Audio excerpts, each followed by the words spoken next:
What is going on, everybody? Welcome back to the channel, guys. Welcome back to Omar BYT, ladies and gentlemen. And welcome, ladies and gentlemen, to True Ballers FC. And we are back again with another episode, guys. Sorry, guys, that the rest of the gang is not here. Everyone will be popping in very, very soon. Let me see. Oh, okay. I didn't actually see that message that you sent on the private chat, Mike. So I just saw it right now. But yeah, man, listen, the rest of the guys will be joining us soon. Big ups to every single one of you, King. I'll send you the link, bro. I'll send it to you. But yeah, big up to you, Real King. I'll send you the link. Big up to my guy Prime. I'm moving fraudulent over here, bro. This guy right here. But yeah, man, I'll send you the link soon. But yeah, basically, True Ballers FC, we are back again with another episode. And listen, there's a lot of stuff that we're going to be talking about on the show today for sure. The rest of the guys will be here. But listen, I do want to start by introducing who is here and who's always here on time. My guy, Mikez, bro. What's going on, Mikez? Yeah, man. Always good to be here, man. Always good to be here. I'm doing well. Hope you're doing well. Hope the chat's doing well as well, man. Always good to be on True Ballers FC, man. Always make time for it, man. Oh yeah, listen. I know, bro. I know you're never not on time, bro. Turning up, bro. Listen. At the end of the day, let's be real, Mikes. If your strikers were moving like you, bro, trust me, man. You guys would be killing it this season, man. Come on, man. West Ham, bro. This is like the only thing coming out of West Ham that actually turns up every single game, bro. What's going on, bro? But yeah, man. Yeah. Listen. For sure. But listen, big ups to everyone who's in the chat, guys. Big up to guy like Prime says smash the likes. Make sure you guys smash the likes. All of you guys who came from the redirect from the previous show, the Barcelona news roundup. I was just doing just finished doing. Big up to my guy Elias Kule podcast. Make sure you guys go subscribe to his channel as well. Yeah, big up to Mike's. There's his channel. Make sure you guys go subscribe to Mike's channel. There it is. If you guys are not subscribed, make sure you guys subscribe. He says I always make time for it. LOL. Look at this Mike's business. It's 11 p.m. Yeah, this guy. Make time for it, bro. This guy, he's such a hater, bro. He's just a hater, bro. We already know how he be moving, bro. We know how he be moving. But look, there's a lot of stuff, that's happened this past weekend in the Premier League for sure. Controversies, mistakes, errors, and same old. But look, I do want to quickly get into it. Very quickly. Let's quickly talk about, West Ham, because, you are here, Mikes. Let's talk about West Ham, bro. Like, last week, we all kind of, predicted you guys to lose. But, hey, listen, Graham Potter, man. And again, we all expected you guys to lose, man. Potter, bro, just felt, he just was under the previous regime. But, this is the Potter regime. So, yeah, it ended 1-1 away at the Villa Park. Huge point for you guys. Very, very, very huge point for you guys. I didn't actually see the game. I actually had to go back and actually watch it. But I was very surprised when I saw the scoreline, especially when you kind of see the way Aston Villa kind of played in the Champions League. I know it was against Celtic, so it's different opposition, of course. But, going to Villa Park and getting a point over there is not easy. You understand what I'm saying, right? And, you've seen, like, the way Arsenal, like, Unai Emery, like, the way they performed against them. So, how happy are you, like, what did you honestly think about the performance and the game in general? Yeah, obviously, anyone that knows me knows that I don't really, do this whole taking a draw thing. Like, I argue with the fan base all the time about taking a draw and all that. But my whole thing is that I saw way more character in this team than I have in a very long time. And, I can take a lot of positives from the second half, especially. Like, the first half, we started off poor. I was very poor. No one turned up. Really. I can't even say even the Wan-Bissakas were a bit quiet. Even the Emersons were a bit quiet. The people that always turn up. But in the second half, as I've always said about Graham Potter, the past 4 games that he's been here, he likes to tweak it when he sees something that's gone wrong. And to be fair to him, he's doing really, really well, considering the squad situation that he's in right now. I know we didn't perform well against Palace, but beating Fulham, the way we performed at Villa in the FA Cup game and in the league game, considering all the circumstances he's had to go through, to be fair to the guy, he's really managed the squad well. Like, I just think that we need our players back. And to be honest, it's good that after the Chelsea game, we don't play in 2 weeks because of the whole FA Cup 4th round. So it's kind of like, I kind of want to get the Chelsea game over and done with, just so we can, get the managers to have more time on the training pitch. The first, it's 2 full weeks where you can work on the players. But with the game itself, everyone actually turned up in the second half. To be fair, Mm. from a couple of players, like Alvarez was still having a terrible game, but you got the assist. So like, I'm not. It doesn't cover his performance, but fair play for the cross. Like Emerson, this guy just goes under the radar. He goes under the radar. He's like one of the most underrated players in the league for me because like with Emerson, the guy just does his job 7 out of 10 minimum every week, but he doesn't get talked about. And I feel like Mm. even in my fan base, he's becoming very underrated because we talk about Wan-Bissaka every week because he's new and he's amazing. He's done amazing. He was amazing in the second half as well. We talk about like Bowen all the time when he's fit. Like Kudus needs to turn up. Paquetá, he had a weird game. Paquetá. It was like it was like that first 10 minutes he'll be terrible. Next 10 minutes he'll be excellent. Then another terrible 10 minutes. It's just so weird. He was playing up front, which isn't a foreign position to him because he's played false nine before. Like starting the forward area. Okay. Yeah. Like because Potter's used to like putting square pegs around holes, but making it work. So he makes it work towards him rather than just putting a random person in a random position.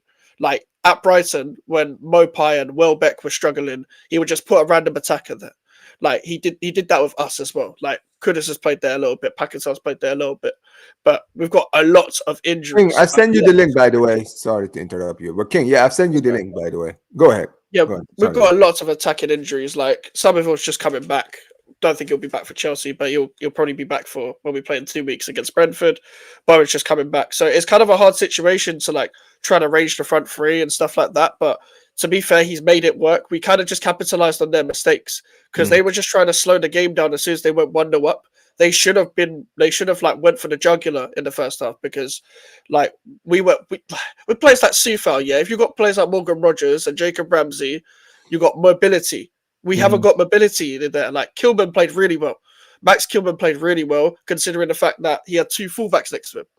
Like he had Sufal and Cresswell in the back three. Mm. So, like for considering that, he did very well, and it proves how bad Mavropanos actually is. Because when Mavropanos plays next to Kilman, and he's a centre back himself, he makes him look washed. Like Mavropanos, just dragging Kilman down in the past few games, and people are blaming him. But it's about partnerships when it comes to centre backs. It's about Mm. partnerships. Like you gotta have centre backs that work well with each other. And to be fair with Kilman, he's actually worked better without the centre back that he's been working with the past few weeks. That's how key to Debo is as well. We need him back, Yeah. but he's still out for a few weeks and stuff like that as well. And to be honest, I think we managed the squad situation very well. But the problem is we haven't signed anyone. It's the 30th of January, approaching the 31st of January in UK time, and we haven't signed anyone. We need attackers, minimum. And to be honest, I think we needed three players. I think we needed a midfielder. I think we needed an attacker, maybe two, and a centre back, because we've only got three, and Mavropanos doesn't really count. So we've got two. Like, and this is the thing. Like Ollie Skulls as well came on. Yeah, of course. Youngster. Yeah. Yeah, I've been raving about Ollie Skulls for a while, since like 2022, and the thing is, the reason why he hasn't played more this season, Prime, is because Lopetegui and Moyes, like in the previous seasons that we've had, the previous managers, they don't play young players. The whole reason why we've got in a new manager was to play young players and play better brand of football. Lopetegui didn't do that.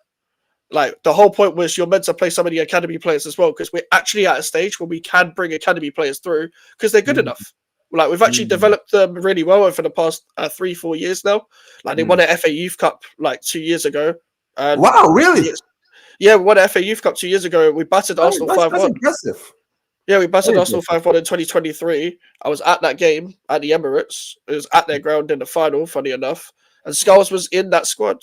Lewis Orford was in that squad. George Earthy was in that squad. And we've got a good crop of players coming through. Luckily for Potter, he backs up what he says in press conferences on the pitch. So when he says, I'm going to play the youth, he's not wrong. He's given Orford a chance. Like, Skulls is probably the best one out of the crop. Left wing back, can play in the back three, can play on the wing, can play in midfield. He can play in a lot of positions. But in that left wing, back role, that saved us some money right there with competition for Emerson because you can learn a Mm. lot from Emerson. Like you can adapt your game, and also like Emerson's a very experienced guy at wing back. He literally scored the goal. He was about to come off anyway, scored the goal, and then Ollie Skulls came on and terrific performance defensively and attacking wise because he's known for his crossing and stuff, but he doesn't get talked about enough with his reading of the game, his interceptions, and I think he's only 17, 18, no, 18, 19 roughly. So, and he made his debut in 2022 under Moyes in the Conference League, and he played really well. And I was like, yeah, this guy's next up. This guy's going to play. He had a big injury, and then we never saw him again because Moyes doesn't play the youth unless he really, really has to, because they're that good, like a George Earthy that broke through last season. Hopefully he comes back next season, plays a role for us. But I'm happy with what Potter's doing. As I maintained with from the Palace game, you got to use the rest of the season as your preseason, like at your preseason before the preseason, so you can just get what you can from the training No, ground.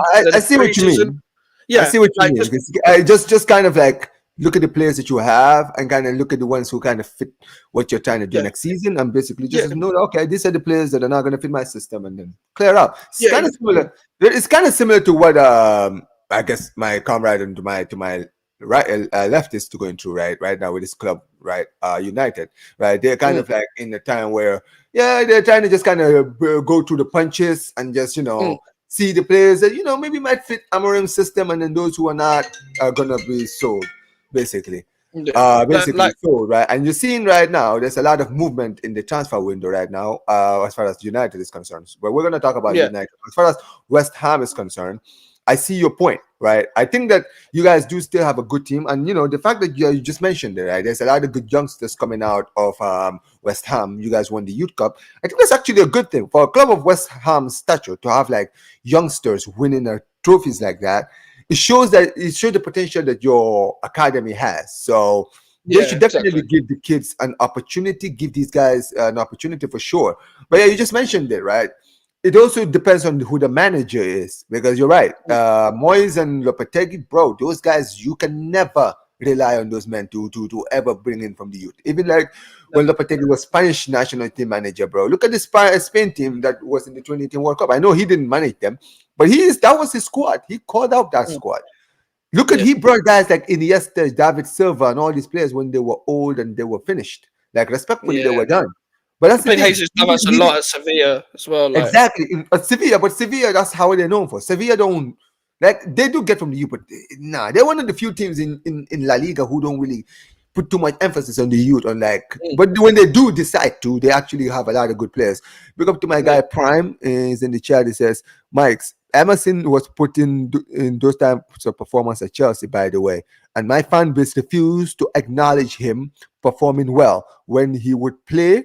Basically, Frank killed his Chelsea career by buying Midwell.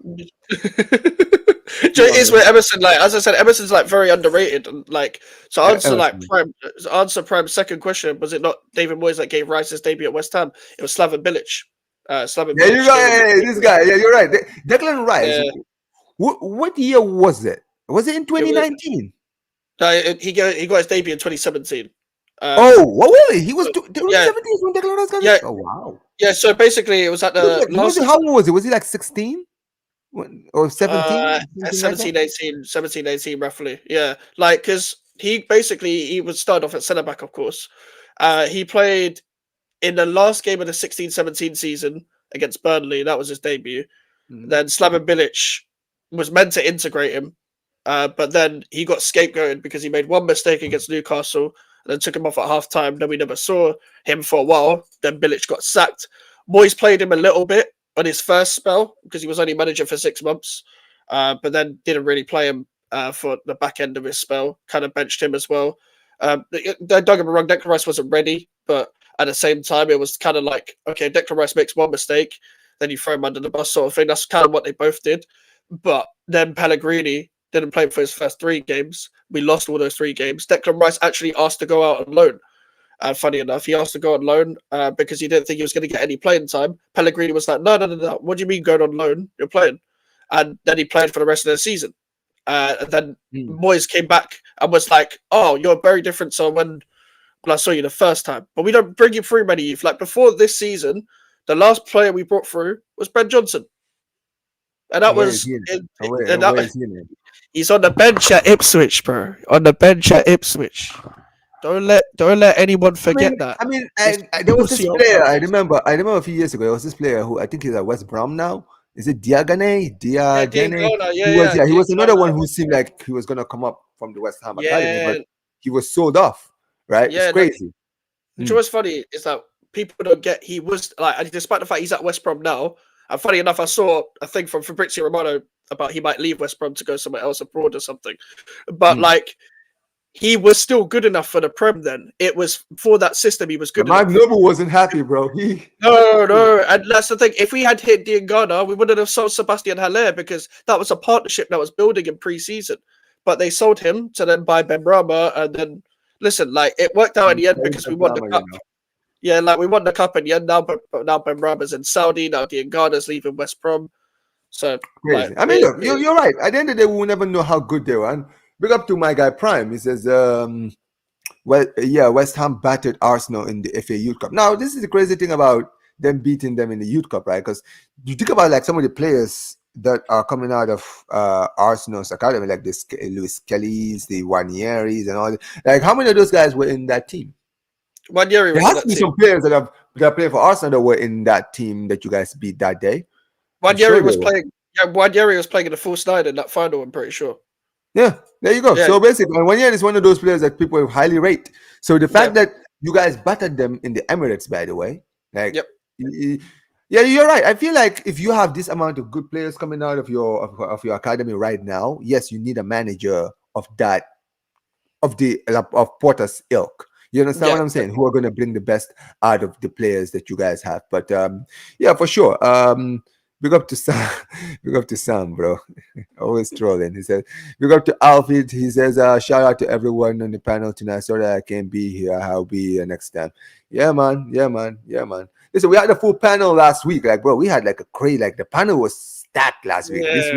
This week, unfortunately, we're not so lucky. I'm sure Prime will be joining us soon later on. But listen, it's all good, man. Sometimes, people sometimes they have a lot of stuff to do. When people, trust me, I've already said it, bro. If we had a full panel, we'll have like 12 people in here. I'm telling you, man. So yeah, it's crazy. But big up to you, King. Big up to you every single time. But yeah, let's quickly actually talk about United, because we're not going to talk about them. We're going to talk about when Prime gets here, we're going to talk about like some of the topics that we're talking about. But very quickly, King, I didn't see your game today. What was the result? I didn't watch the game earlier today. It was this Europa League game 2-0, today. 2-0. Oh, you won 2-0? Yeah, we won 2-0. Yeah, we won 2-0. Basically, Kobe Mainu ran the show, basically. Kobe Mainu show, was it? Yeah. Hey, listen, I'm going to say this, right? When I was doing my stream earlier, an hour ago, a few minutes ago, what's his name? Touchline. We go to Touchline Facts. He actually was. He said, "Who's the only team in Europe that is undefeated in Europe?" I'm like, "Oh my god! If it's Manchester United, I'm gonna be so shocked." I actually went to check, and yeah, bro, United is the only team in the European. Like, I guess Chelsea, I think, are also beating the Conference League. But I guess nobody cares about the Conference League.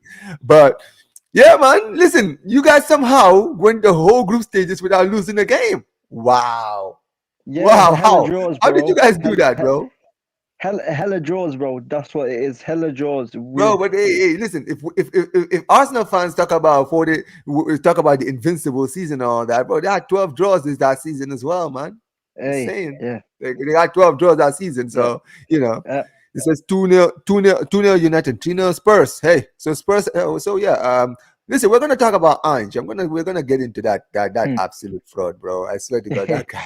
Hey, yo, big up to Eunice, bro. Big up to Basaria every single time. Big up to Prime. You're Prime, bro. You're not home yet. This guy, bro, is just moving fraudulent right now. Well, you are at 11:38 p.m., bro. Where are you? Are you outside?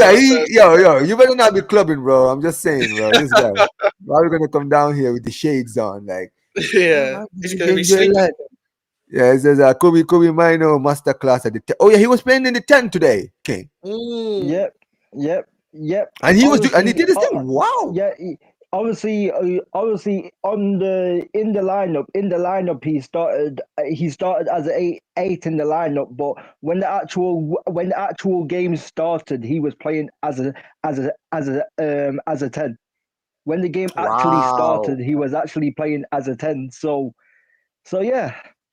I mean, look, it's a great win. And apparently, Star Bucharest is a stadium where you guys haven't really scored a lot of goals. So, I mean, yeah. So I'm looking at the team that you guys brought out. So Bayern Deer started today in goal. You played a defensive trio of Mazraoui, De Ligt, and Martinez, which is probably your best centre back three. Let's be real. Let's be real, like that's probably your best three centre backs as far as Mm. defensive is concerned. Malacia started today and was taken off at halftime. Was he injured? I mean, he just got substituted No, at halftime. I I feel like think maybe it was maybe he might have been injured. I think it was just for rotation. Okay. You know, like how Amarim likes to like obviously rotate the team in it. Like he likes to Okay. just rotate the team. Like So okay, I didn't personally see anything wrong with Malacia. So that's fine. That's fine. So right now, so he played Bruno in the eighth with Collier, who's actually been getting a lot of praises. yep, Been very impressed yep, with him, yep, and he's been playing well, man. Another one yep, who Amorim is giving an opportunity to, Diogo yep. Dalot, Ericsson, Meno, and Hoyland in the team. Now, Kobe Mino played out in, I guess, in like the left 10 area, and then you had like Ericsson in the right 10 area. Seeing Bruno Fernandes been played deeper much deeper, how did you think he played in that role today? In like playing a little bit deeper today. Obviously everyone knows that. Everyone knows that I am not a huge fan of Bruno Fernandes. Everyone knows that. Everyone knows that. I've been on shows with Flawless, with Northside, with Saeed. Like I've said that I'm not a massive fan of this guy. Obviously, as long term in the eight, he's not good enough long term to play in that position, but he's better. He's slightly better. He's like 10% better when he plays in the eight. Because when he obviously plays in the eight, he has like more space and more time. You get what I'm saying? So he gets more space and more time in that area. And obviously in the 10, obviously when you're playing as a 10, you have to rely on, you have to be creative when you play in the 10. You have to be creative and you have to be good on the half turn. And Yeah, for obviously sure. Bruno's never been great on the half turn. So yeah, like again, obviously he didn't have, I wouldn't say that he was like great or he was very good. I would just say he was decent. He was decent, but he didn't do anything outrageous. He didn't do anything special. He just He was just okay. but yeah, he was just okay in it. He was just okay. Like as an eight, he just okay. But as a 10, he's atrocious when he plays as a 10. He's atrocious when he plays in that position. So, but yeah, like obviously, I think that's United's third win. I think in a row now. I think it's the third Wow, time we is won that true? actually. Oh, is that true? Yeah, Let me I see. think. Yeah. If I'm not wrong, so Yeah, there you go. Yeah, 3 wins in a row. You got one in Europa League against Fulham, and then today. Hey, listen, man. Fulham yeah, we won against Rangers. Um, yeah, but again, like we didn't obviously against Rangers. Obviously, we controlled most of that game, but obviously we nearly threw that game. We nearly threw that game away, and then obviously the Fulham game, we did not play. We did not play great in the Fulham game. We had like one shot on target the whole entire game, and that was from the deflected Martinez shot. What went in? Obviously, both teams, Fulham and United, didn't really do anything. Both teams didn't really do anything. It just came down to like one moment, and the moment fell in our favor. Mm. And then obviously in today's game, obviously we had a lot of possession in the first half. Weren't doing a lot with the possession, and then obviously once we scored the first goal from Dallo, like they started to open up a bit. It started to become more of an open game. Mm. So you know what I mean. It started to play into Man United's favor, because obviously when it's like end to end, when it's like a basketball game end to end, it obviously usually suits Manchester United. So after when we got the first goal, that's where things started to unlock. Obviously, they when we were 1-0 up, they hit the crossbar as well. They had a chance. They hit the crossbar from distance. Obviously, Garnacho, he came on in the second half. Got an assist for the Kobe Mainoo goal. Mainoo was definitely mad at the match. I'm not having anyone questioning it today. He was definitely mad at the match. He was running the show in the left channel, and even the game against Fulham, the Amad Diallo goal what got disallowed. When he came on against Fulham, he was one of our better players again.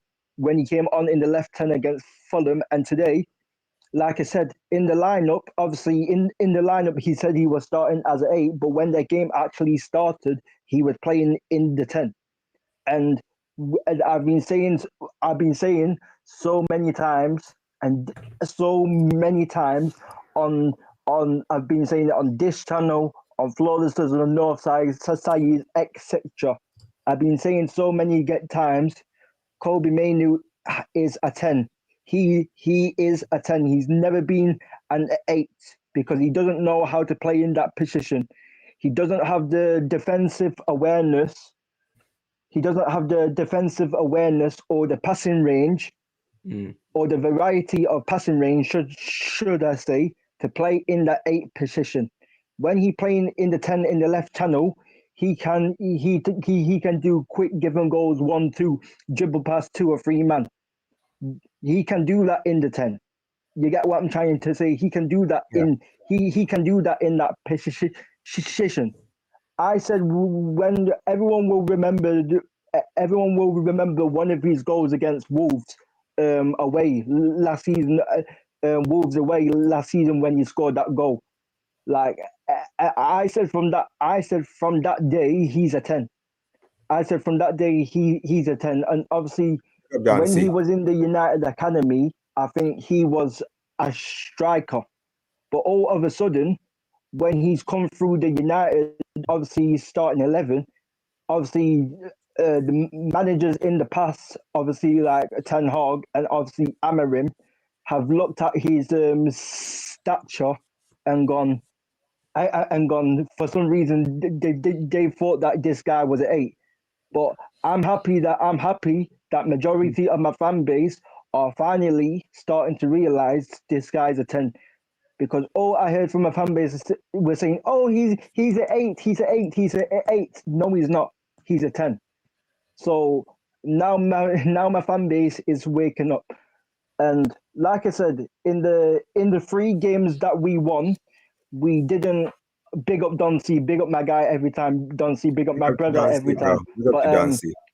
But we didn't play well. We didn't exactly play amazing in those 3 games. But like I said, in the like I said on Kevin channel today, it's all about when you're playing in these knockout competitions like the Europa League, Champions League, Conference League. It's not about so much about the performance. It's about just getting the wins on the board. It's about just getting the wins on the board. That's what it's about in these knockout competitions. And obviously we did that against Rangers, and obviously did it. Obviously today we got the win. We got the job done, because the last thing I wanted is obviously Manchester United to like lose the game and then rely on other teams to drop points, so then we won't be in the playoffs. I'm happy that we're not in the playoffs for the Europa League. So I'm happy we qualified for the round of 16. And we just have to go and try and win that competition. We have to go and try and win that competition. Yeah. I mean, I'll be honest. When I look at the Europa League this season, right? Obviously, none of the teams that are eliminated in the Champions League won't be in the Europa League this season. So it's all like every team that's in the Europa League are the ones that are basically there, right? You know who your opponents are going to be. When I look at the Europa League this season, if I'm gonna be very honest, I think that it's really out in the open. Anybody could win it. And I feel like it doesn't necessarily have to be the team that's playing the best football, that's playing the most amazing, beautiful, basically incredible football. None of that. I feel like at the end of the day, it really comes down to who basically wants has it the more. better formation, tactic, and all of those stuff. I feel like that's what it's gonna come down to. And listen, at the end of the day, when it comes to your club, Yeah, you guys have shown, especially in the Europa League, the fact that you guys are unbeaten, you guys have shown that, listen, it doesn't have to be beautiful. It doesn't have to be, it's going to get, sometimes it's going to be disgusting. It's going to be some of the most disgusting, putrid football you're going to see. But hey, we can either yeah, live there with a victory or we live there with a draw. And the thing is, in the Europa League, especially now going to the next round, now now it's like home and away now is back. So when you guys in the round of 16, your first game, I think it's going to be away. So that's the thing. Mm. The jeopardy now is much higher now. You understand what I'm saying? So you're yeah, not gonna yeah, have it like you had it in the group stage. You're yeah, not yeah, gonna yeah. have it Of like you course, had it in the group stage, right? Teams are gonna be more how do I put this? They're gonna be more aggressive. Because aggressive. maybe Yeah, in yeah, maybe in the group stages they were kind of looking at it and be like, if we don't win, well, listen, there's still a lot of time. We have a lot more games, and maybe that's how teams were looking at it.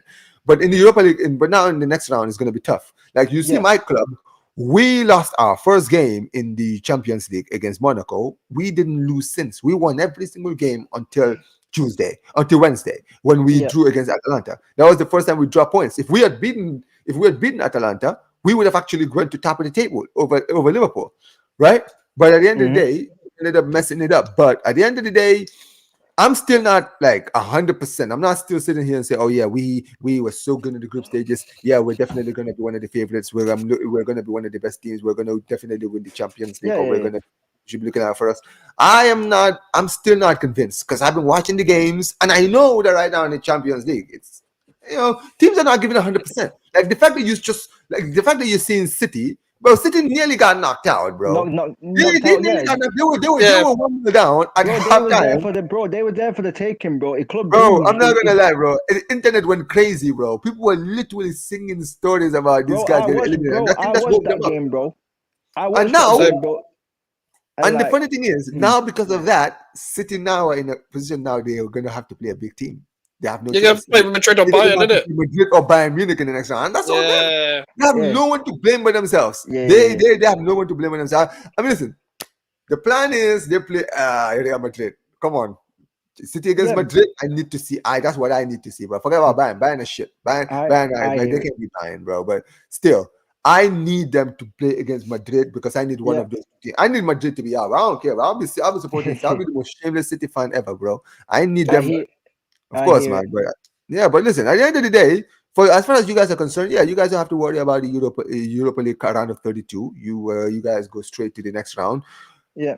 Do you honestly do you believe that you guys have a high chance of winning the Europa League?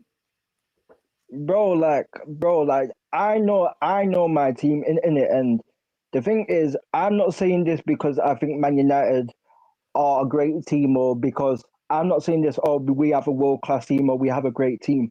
But you will very well know, Omar, and Mike's will know as well, that in knockout competitions, the Man United judge is real. Like, I don't know what mm, it is about our club, yeah, Mm. but when we don't expect to get certain results against certain teams in the knockout stages, yeah, we just find a way to get through, and we just yeah, find a way to win trophies. I think, bro, I think the only manager that hasn't won trophies at Man United since Alex were Ole Gunnar Solskjaer, and Ole Gunnar yeah, Solskjaer got Manchester United to a Europa League final on penalty, and we lost the final on penalties against Villarreal. Villarreal. And and this is the thing. I'm not saying 100% that Manchester United will win the Europa League. We should go for the Europa League 100%. I'm not saying 100% that we will win it, but if Manchester United end up getting to the final or end up winning the Europa League, I won't be surprised because Mm. I've seen it.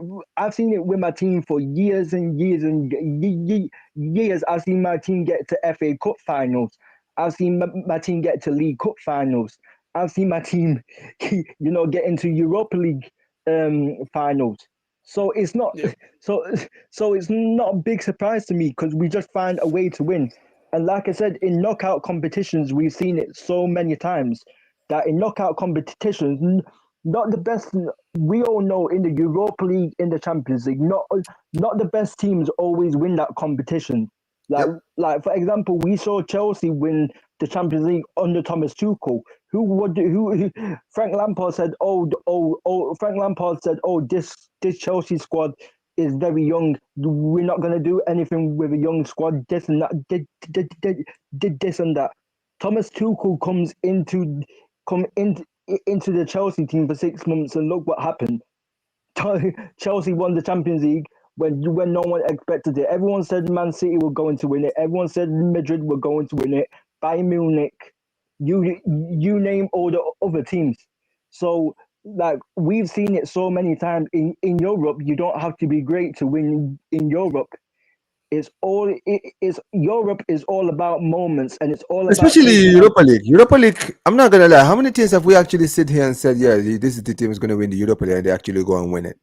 Yeah, Like, it's never been someone obvious, is it? Like, let's be real. Like, even with like the times sometimes when Sevilla have won it, we never expect Sevilla to win it. Sometimes, like Nah, I hear you know you. that you know the last Sevilla win when they beat Roma. Nobody even expected that Sevilla team to actually win that Europa League. That's it. Yeah. Because there were other teams that were better in that Europa League campaign. Yeah. But Sevilla always find a way. It's about know-how. That's why Sevilla are the biggest, because Sevilla, everyone looks at Sevilla until like when they won like 4-5 in a row. Nobody really. Every year they would win the Euro. You see, oh yeah, Manchester United are in it. But there was a season where I think Barca were in it, United were in it, all the big boys were in it, and we just Frankfurt won the flipping thing. They knocked us out. They knocked us out and knocked you out. Last season, Atalanta, Do you see what I'm saying? We could have potentially played. Well, imagine Barcelona could have actually played West Ham in the Champions League. You know that was mad. You know it's mad. Do you know what's funny, Omar? When Frankfurt beat Yasir, hold on. Yasir, if you want the link, I'll send it to you as well, bro, because I actually like this guy. Even Atalanta, Omar, as well. Like everyone said Leverkusen were going to win the Europa League last season, and they didn't. Everyone said Leverkusen were going to win the Europa League last season. Yeah, exactly. And Atalanta went on to win the thing. Atalanta won it. So, Mike, so what's the point you're saying? Like, I was just thinking, like, when Barcelona faced Frankfurt in that thing, I was celebrating when Frankfurt won because I was like, yes, we got an easier tie, and then they fucking outplayed us. That's where you should have known. That's where you should have known you were going to be in trouble, because if they could knock us out, like, bro, who are we? Who are we compared to Barcelona, bro? If they could beat Barcelona, they could beat us for sure. Bro, there was people in this country saying, "Oh yeah, West Ham would easily beat Barcelona." I was like, "Bro, I know it's still Barcelona." Let me tell you something. If we played you guys in that, if you guys played us in the Europa League, well, we would have absolutely battered you, because we were actually taking that tournament seriously. I feel like it was just one of those games where Frankfurt was just the team to beat. You understand what I'm saying? They're just the team to beat in that. I think people like. Do you know what it is? I think we would have lost. I don't know. I think we would have got battered by like infield play. I feel like it would have been like we would have gave our all sort of thing, but you guys would have had too much quality, man. Your attackers should not, like, some of your players should not have been in that Europa League. Petri and all them, man. We only paid person because you know why? Because it's a trophy we haven't won. So they were looking at them, Barca have never won the Europa League. So they were like, yeah, listen, it's just a trophy that we could potentially win this season. So yeah, man, let's go out there and win it. And I was actually all for it. Honestly, in my head, I'm just like, yeah, man, let's go and actually get this trophy. 100%. But listen, at the end of the day, I think that when it comes to Europa League, it's always like the team that kind of just takes it seriously that goes out to win it. You understand what I'm saying? The team that takes it, because sometimes it's teams, they're like, oh yeah, this team is the favorite, that team is the favorite, this team is favorite. Listen, it just depends on how seriously they take it. They can just say, hey, listen, we don't want it. Or they might just sit there and say, yeah, we're so much better than everyone. We don't even have to. We can rotate our teams or do something like that. You understand? I feel like with Barca, that's why we got knocked out by Frankfurt, because we just felt, we are too big for this tournament. So even when we beat Napoli and then we beat Galatasaray in the round of 16, when we battered all those teams, we were just looking at Europe and saying, bro, we shouldn't be here. So when we played against what's his name? Frankfurt. We were looking at Frankfurt and saying, well, who the hell are you guys? You feel me, right? We've never even seen. Yeah, so when we played them in their home stadium and we drew there, we were like, listen, great, we're just going to go down there and actually just beat them. That's why, bro, they give us a shell shot. They beat us like 3-0. They were 3-0 up. You understand what I'm saying? I couldn't believe that. Wait a minute. Oh my goodness. I didn't even see. I swear, bro, if you didn't actually put that down there, I would have never seen you. I'm sorry, Prime. Prime looking hella pissed. Like, yo, this is what I get, bro. This is what I get this guy. Hey, yo, listen, big up to Prime every single time, my guy. What's going on, Prime?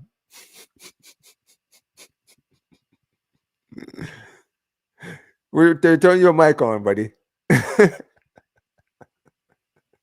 Turn your mic on.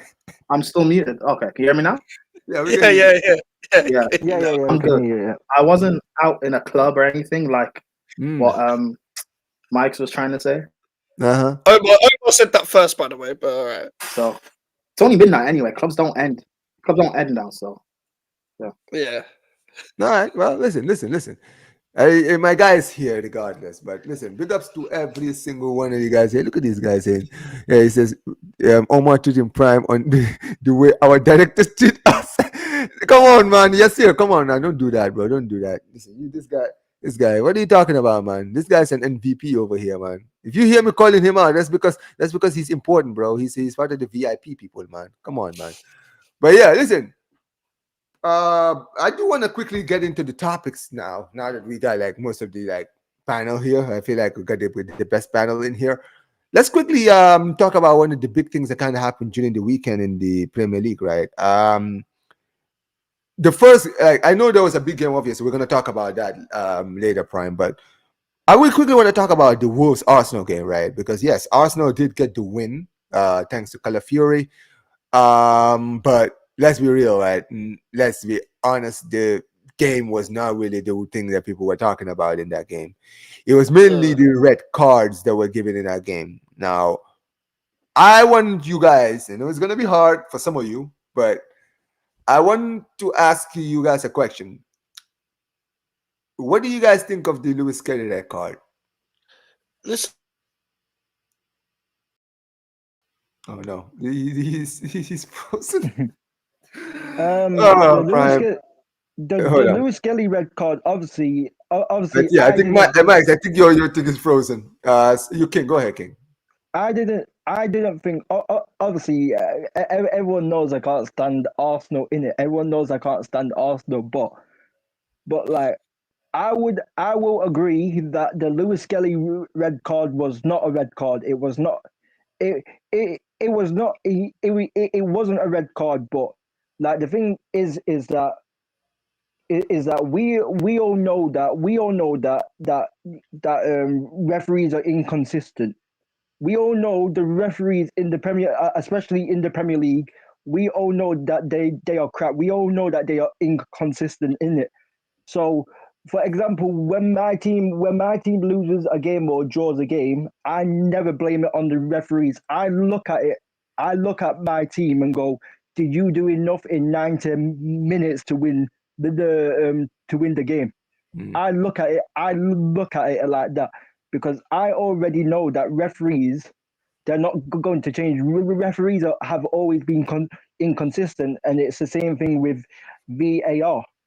And and and but this motion, yeah. But this motion, this is what I don't like from Arsenal fans. I understand Arsenal fans have every right to be angry at that decision. I want to make that clear. Arsenal fans have every right to be angry at that Lewis Skelly decision. But I don't like when Arsenal fans say, "Oh, the referees are against Arsenal, this and that, and not against any other team." I don't like that narrative. At the end of the day, all of the teams get decisions what go for them and what go against them. That's how it works. It's not just you, Arsenal, what get decisions go against you. Every other team gets decision go against them. Like like the thing is, this week you didn't get a decision what went your way. But a couple of weeks ago against Tottenham, you got a decision what come your way. You know, like that, because we all know the dominant Solanke on goal, that should have not not been a corner. We all know this, but obviously Arsenal fans did not want to talk about that, did they? So you know, so you know what I mean. So the thing is that the only way I see VAR changing is that if every club calls out every decision what goes against every club. Hmm. That's how I see it. If every club calls out decisions, whether it happens to their rivals or whether it happens to a mid-table team or relegation team, all the Premier League teams have to come together and call out every decision that is wrong. That's the only way that we're going to get some change. And simply, we all know that the Premier League clubs don't call out enough decisions, and we all know the fans don't call out enough of the decisions. Until that happens, it's going to stay the same. You know what I'm saying, Omar? I hear you. Yeah. It's going to stay the same. So this is the thing. This is the thing, yeah. Like everyone gets decision what goes against them, yeah. Like yes, Arsenal won the game. They did well to win the game with 10 men, obviously. But obviously Kai Havertz obviously missed 3 sitters. You know what I'm saying? So so you know what I'm saying? So it is what it is. Decisions go for you and decisions go against you. Like let's not make it out saying the referees are against me, the referees are against me. No, they're against every team, bruv.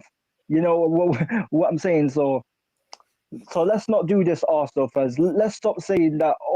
Let's stop saying about referees always rob you in that. Let's not run that narrative. Let's not run that. No, I hear you. I hear you. I hear you. I mean, look, I'll be honest. When it comes to the red card, I think yes, it was a very, very, very harsh red card. One of the stupidest red cards I've seen in a long time. Well, you're right, man. Listen, I feel like with Arsenal fans, bro, they're going too much over the top, bro. Like seriously, bro. And this is typical Arsenal fans. Let's be real, bro. Because when it comes to referees, they always feel like referees. They have this main character syndrome about them, where they feel like it's always the referees' fault. Referees have a vendetta against Arsenal. Arsenal are the only team that are always the ones that are the victims of referees and decisions. It's always us. It's always us every single time. It's not always you. No, that doesn't mean that you guys don't go through stuff. Not saying that at all. But seriously, respectfully, guys, you're not the only team that this happens to. Like, I don't know, like, you know what it is with Arsenal fans? They always remember what a referee does, and it's like they keep it in like a book where they're like, oh yeah, referee did this, referee did that, referee did this, referee did that. And then they will sit there and say, yo, this is why referees are against us. And they'll bring a big like bib of like papers, right? Where they've got like controversies that Arsenal fans, referees have on Arsenal games. It's like, yo, every single club that goes through this. Like, I'm sure Mikez could probably talk about a game where he felt like his club was robbed. I'm sure you can talk about multiple games where you felt like your referees were absolute douches, right? I'm sure Mikez, I'm sorry, what's his name? Prime, bro. Like the biggest, like let's be real, the biggest referee disgrace, it was between our clubs, bro. But you know what's ironic? And you never hear Prime. How many times do you hear Chelsea fans talk about that, bro? You feel me, right? But it's crazy, right? Because at the end of the we have day, 2 Champions Leagues, that's why. there you go, man. It's like This is the thing, yeah. Winning trophies actually makes you forget about the things you've lost. When you win, you forget the things you could have won. You know what I mean? But my point is this: when it comes to Arsenal, yes, referees in the league are absolutely fraudulent. I'm sure everyone in here, you're all Premier League fans. You're all gonna attest to this. Yep. Even in my league, bro, referees are an absolute douches in my league as well. You understand what I'm saying, right? Referees are a disgrace, bro. Taylor, what's his name? Taylor, what's his name? Is it Anthony Taylor? Anthony Taylor was the referee in the Barcelona Atalanta game, bro. I was sitting there sweating. I'm like, yo, this guy could end up doing some bullshit because I've watched him do a lot of BS in the league. You understand what I'm saying, right? Yep. To be fair, he didn't really do much in the game where I'm like, all right, cool. You didn't make it about you. But even like in some of the moments that he was like giving cards and bro, he's just doing too much. But at the end of the day, I'm just saying this, right? one thing I would say is the PGMOL, whatever they're called, right, in the Premier League. They're quick to defend their referees, but then they're never out there to actually come out and say, you know what it is, we'll investigate this situation. We know that the referee, that's the thing. They don't ever sit down and actually say, yo, you know what, the referee made a mistake. Yep. The referee made a mistake. They're always quick to defend these people, right? And I feel like that's what always pisses off, I'm sure, a lot of these fans. Because like, you guys don't even acknowledge the fact that, yeah, he messed up. He messed up. Just acknowledge the fact that he made a mistake. You understand what I'm saying? But they don't do that. It's an absolute disgrace. But listen, Mike, what did you, like you were about to say before, obviously, your internet, unfortunately, I know has been bugging the whole stream, but it's not as bad as you think. But I'll say this. What did you think of like the Lewis Kelly record and basically the whole thing that's come out of that? My thing is, who cares? The reason why I say who cares is because it happens to everyone. The only reason why we're talking about it is because Arsenal fans start crying like little bitches all the time. Every time a little referee decision happens against them. The only reason why we're talking about this is because Arsenal fans cause a meltdown. Even when they've won a game, they're still talking about a referee decision. You won the game. Who cares? Who cares? You got the 3 points. You're in a title race, and you're talking about a referee. That just proves all you need to know about them. They're victims. They've just got a victim mentality. It's them. Like I know a lot of fan bases do it. They do it the most. They do it the most. Obviously, Liverpool fans do it as well. I don't have anything against them, but Liverpool fans do it a lot. Where, for example, like we had to hear a whole campaign when the whole Luis Diaz thing happened last year. Like, honestly, these refereeing decisions, I get it, that was even more scandalous because VAR is there and the VAR room got it wrong, and we haven't seen that, but we haven't seen it that often or whatever. But at this point, I don't care. I'm sick of hearing PGMOL. I'm sick of hearing about the FA. I don't care about the referee names. I watch football because it's football. I watch football because I'm trying to watch players on the pitch play football. I don't give a fuck about the referees. They're all bald. They all look the same. They all look like default characters. I don't care about them. I don't care about these English refs. None of them have a hairline. I don't care. I legit don't care about these refs. Like, the refs are always going to be shit in the Premier League. If you've watched the Premier League for a long time, you grew up in the Barclays era, you grew up when it first started or whatever, you know a referee's shit already. Even when West Ham get robbed, I used to be the same. Don't get me wrong. A few years ago, I was like, "Oh, we were robbed," but then I realized every game I watch, referees are bad. So why am I complaining about the refs? Why am I complaining about the refs? The game's 90 minutes. You won the game anyway. It's not even like you were robbed. It's not even like you were robbed. You still won the game because they were enough of bozos as well to get a red card themselves. Don't get me wrong, it's not a great challenge. It's not a red card. I get why you're complaining. But Jesus Christ, man, no other team's going to complain about a ref after they've won a game. It's not going to be the main talking point. They were still doing it. And we're like, Michael Oliver's a cheat. Okay, so as King said, when they were talking about the corner for the whole Solanke thing, the whole Tottenham thing, were you calling the referee a cheat then? No, you weren't, because you're a victim. You will always be a victim because you victimize yourselves. Not because anyone else victimizes you. You victimize yourselves. And the funny thing is, you're taking all the credit away from your win because of the ref. We could be talking about how Arsenal showed character in still keeping a clean sheet, having 10 men for most of the game and winning the game. We could be talking about your team and giving credit to your team, but no, you want to make it about the ref. You yourself, you want to make it about the ref. And this is the thing, this will be the same fan base that talk about, but why doesn't our team get any credit? Probably because we're talking about the referee every Arsenal game. But realistically, I love when fan bases do the whole, we could have won the league if City got that decision and City got that decision and City got that decision. I've even watched games where Man City have got bad decisions against them. But nobody talks about it because the whole narrative is, Man City paid the league and all this nonsense. Like, come on, man. But this is the thing, Mikes, right? I feel like that's why they're doing this. Like, you guys know this, right? Call me crazy, but I feel like a lot of these Arsenal fans who were insisting, don't get it twisted. I've heard a lot of Arsenal fans talk about the referees, but some of them have just kind of just mentioned the referees and say, it's not good enough, this and this, and moved on. Yeah. And there's some that is still to this day. It's been over almost a week. They're still talking about this situation. And for me, you know what they're doing? Like, you can tell, like, because if you've been watching football for a long time, you know what some fans do. You understand what I'm saying, right? I feel like with certain fans, they've already put in their minds that they're not going to win the league. And they need a reason to why they didn't win the league. You understand what I'm saying, right? So now they're going to make this such a big deal So that when they don't win the league, they can sit there and say, well, listen, man, what can you expect us to do, man? Referees have been against us the whole season. Bro, we know what you're doing. We see what you're doing. I don't know why you guys think that you guys are slick. You're not slick. We're fans here. We've been fans for years. We know what some of these fans do, right? You guys are trying to deflect the blame. But here's the thing. You just mentioned it. The reason why we ever talk about the controversy now the game is because at the end of the day, you guys made it about the controversy. That's why we're not talking about the game. Because at the end of the day, yes, you guys won. Great character. Keep a clean sheet. Great for you. But at the end of the day, it was a mistake. And I'm not saying that the referees should get away with it, because this is the thing. It's BS. I just mentioned how these guys are always quick to protect the referees, but they're not actually out there calling out these referees and saying, listen, you got to do better. Do better. We've got VAR and goal line technology for a reason, so that you don't make these mistakes. How are we still having all of these technologies and you're still making these mistakes? It's crazy. You know what people aren't talking about enough? In the summer, people forget Wolves were the only team that wanted to get rid of VAR in the Premier League in the summer when all the teams voted. So as like King mentioned earlier, when all the clubs should come together and stuff, what fans aren't doing enough is blaming their club. Blame your club for this. Your club wants a VAR. Your club. By the way, these managers and these owners and the people above and all that always complain about VAR, but when it comes down to it, you still want to keep it, even though the people ain't gonna change. So what do you think by keeping VAR is going to change? It's such a fucking stupid decision. That's what it is. About VAR gone.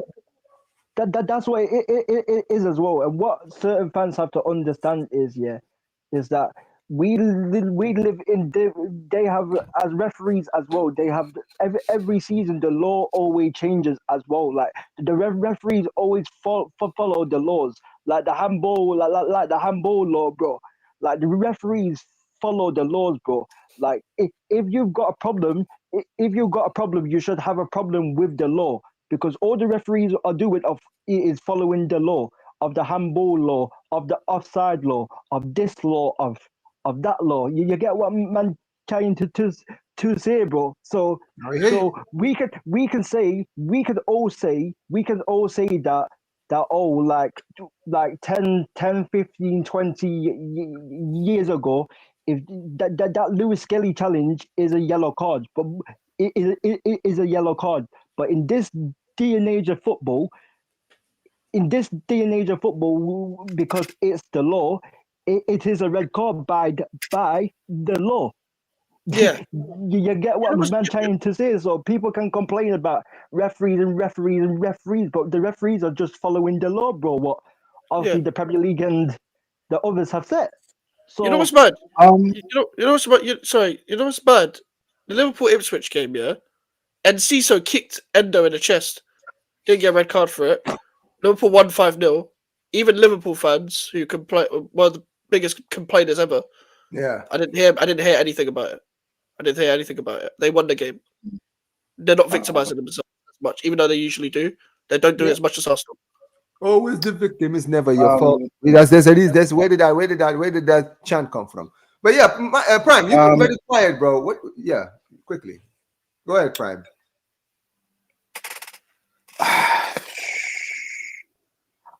It's not. Is it a red card? No, I think it's a yellow. However, the type of tackle that is, if you're watching it in real time, I don't blame the ref for giving it a red. I don't think it's that deep. I'll be real.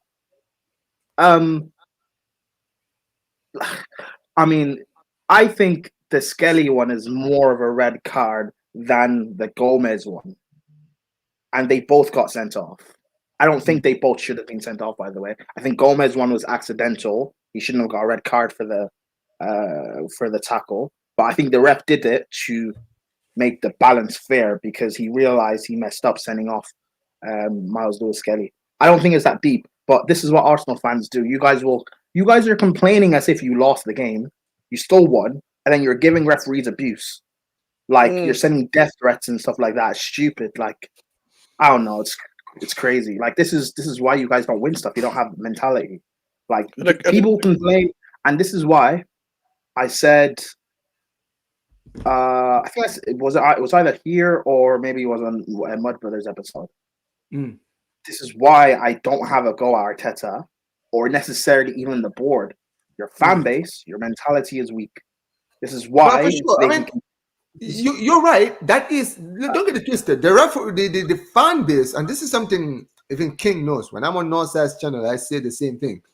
It's not just a manager's thing, because I think that yes, the manager is a problem. Don't get it twisted. I think that the board is a problem. But you're right, bro. The fans are not exempt, bro. They're just as much of a problem as these guys are. They're not. They've lowered their expectations to such a bad level. It's not. People can keep talking about Arteta. The fan base is a bigger problem. You're the reason why. That's my point. Because here's the thing with me. Let me explain when I talk about Arteta, right? I think that when it comes to Arteta, I don't think Arteta is good enough. But then one thing I will say is this, right? There are some fans who know Arteta is not good enough, and they let them know. The problem with some of the fan bases, and I said, I think King, were you there? Or I think Yasser was there, right? But I said, when it comes to Arsenal, the reason for me, I feel like Arsenal are never going to improve, or are not going to go to where their club is supposed to be, is because their club has forgotten what it's like to be a big club. You understand what I'm saying, right? You see, when it comes to clubs with stature, with history, the fans carry themselves in a certain kind of aura. You understand what I'm saying, right? The issue is, I've always said this, no big club actually never does the trust the process. Do you know which clubs do trust the process? It's clubs that don't have, it's clubs like West Ham, respectfully, West Ham. West Ham are the kind of club that, basically, they are not expected to be in the top four. They're not expected to challenge for the league. No one's expecting any of that, right? So if they try to basically build a project where the plan is we want to get to top four, or we want to get in the Champions League, so we're going to hire this manager, and we're going to do this in the next 5 years. That is what I trust the process means for a club like West Ham. They understand, okay, we are in the process of building something here. You understand what I'm saying? That's what we're doing here. We're trying to, this is the project, this is the process. But the problem is this, at Arsenal Football Club, a club that like Arsenal, that are already a big club, that already have the history, they already have the resume, right? For them to sit there and keep talking about trust the process, 5 years, 6 years. Bro, this is why everyone makes jokes out of your expense. Because at the end of the day, your club should not be thinking this way. You should not be thinking this way. And this idea of victim mentality of, they just won a game and they're still complaining, bro. You are always like, bro, you are obsessed with wanting to be the victim, bro. I've always said this, bro. These guys move like Drake is moving right now. You see how Drake is moving right now, bro? In Kendrick Lamar beat. Bro, he's taking a huge fat L. And right now, bro, he's trying to win in any way he can.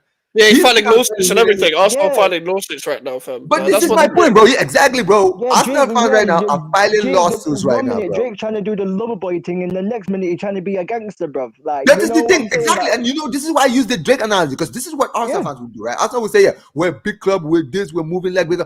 You're not. No, you're not, bro. You're a big club, but you're not moving like one. You're not moving like one, bro. I support a big club. Prime supports a big club. King supports a big club. We know what a big club moves like, bro. We know what the club challenging for league titles every single season, challenging for Champions League, what they're supposed to do. The fans, it comes from the fans, bro. I've always said this. You see, when sometimes I listen to English fans, right? I remember a few years ago, True Jordan was actually doing a documentary about this where he went traveling, right? He said he went to Barcelona, right? During the era when we had MSN, right? Yeah. And this brother said, when he went to the stadium, when I think Messi scored, the fans were just clapping, right? And basically, they said these fans are so ungrateful because if that was me, I would be celebrating like crazy. I'm like, respectfully, True Jordy, you're a Newcastle fan, bro. You are a Newcastle fan. Understand what I'm saying, right? You guys get giddy when Almiron and Alexander Isaac scores. We are not the same. Okay, we're not the same, bro. I am used to the finest cuisine. That's what I'm used to, bro. You are used to getting things like Burger King and American Deli.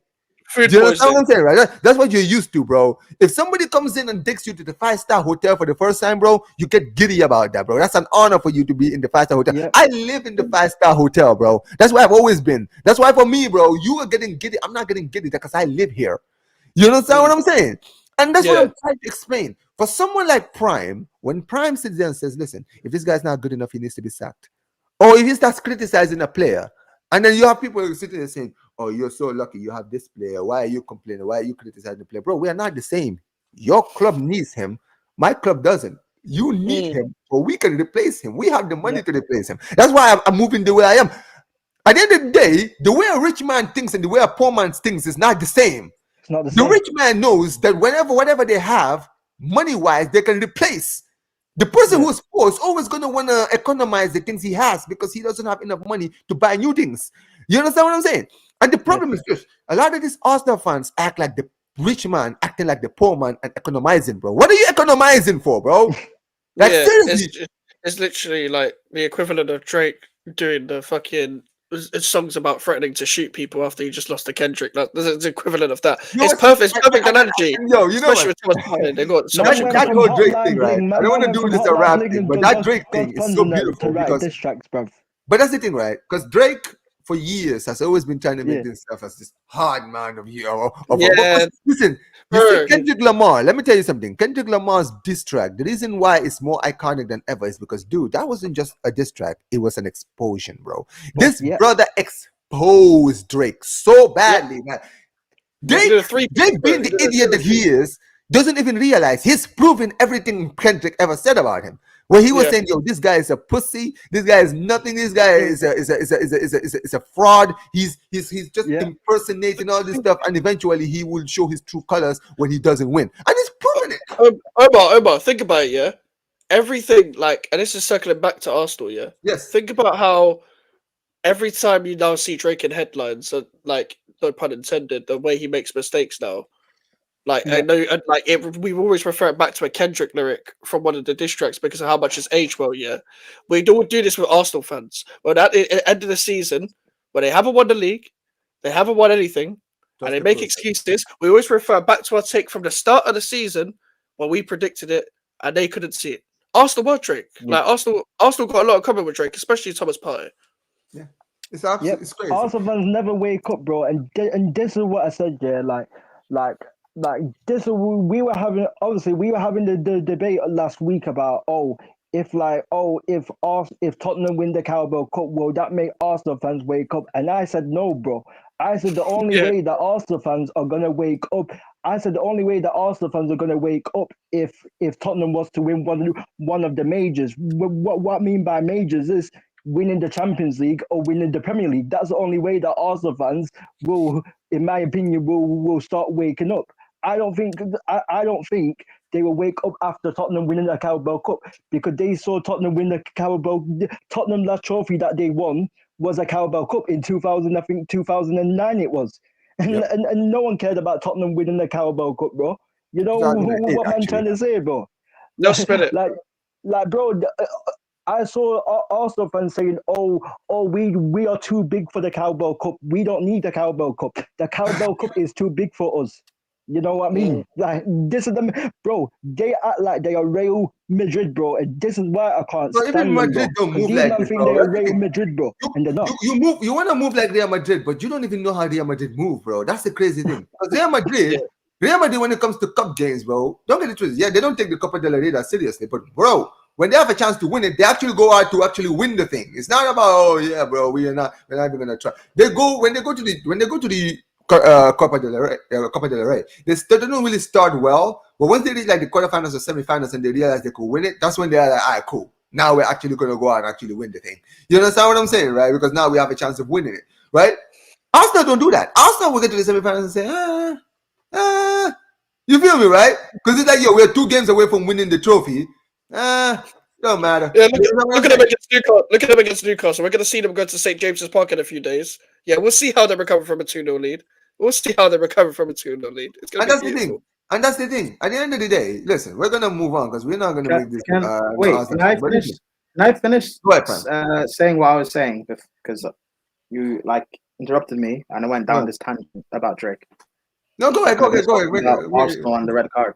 Like, the complaining stuff is just like weird, and it just takes away from your lack of like actually winning, because you'd rather blame other factors like injuries, or the referees. The referees are bad for everyone. I've seen players like fly kick our players in the Prem and not get any red card for it. I've seen it happen with remember King when we played Man United a few years ago and Harry Maguire fly kicked one of our players. Oh yeah. I And remember. nothing happened. You see Nothing why happened, yeah. I don't complain about referees? There's been so many incidents that's happened that I just don't care about because I'd rather my team actually win on the pitch. Yep. But Arsenal fans will want to use that as an excuse for why they don't win. Well, if that's the case and the refs are against you, then why do your players keep making stupid decisions?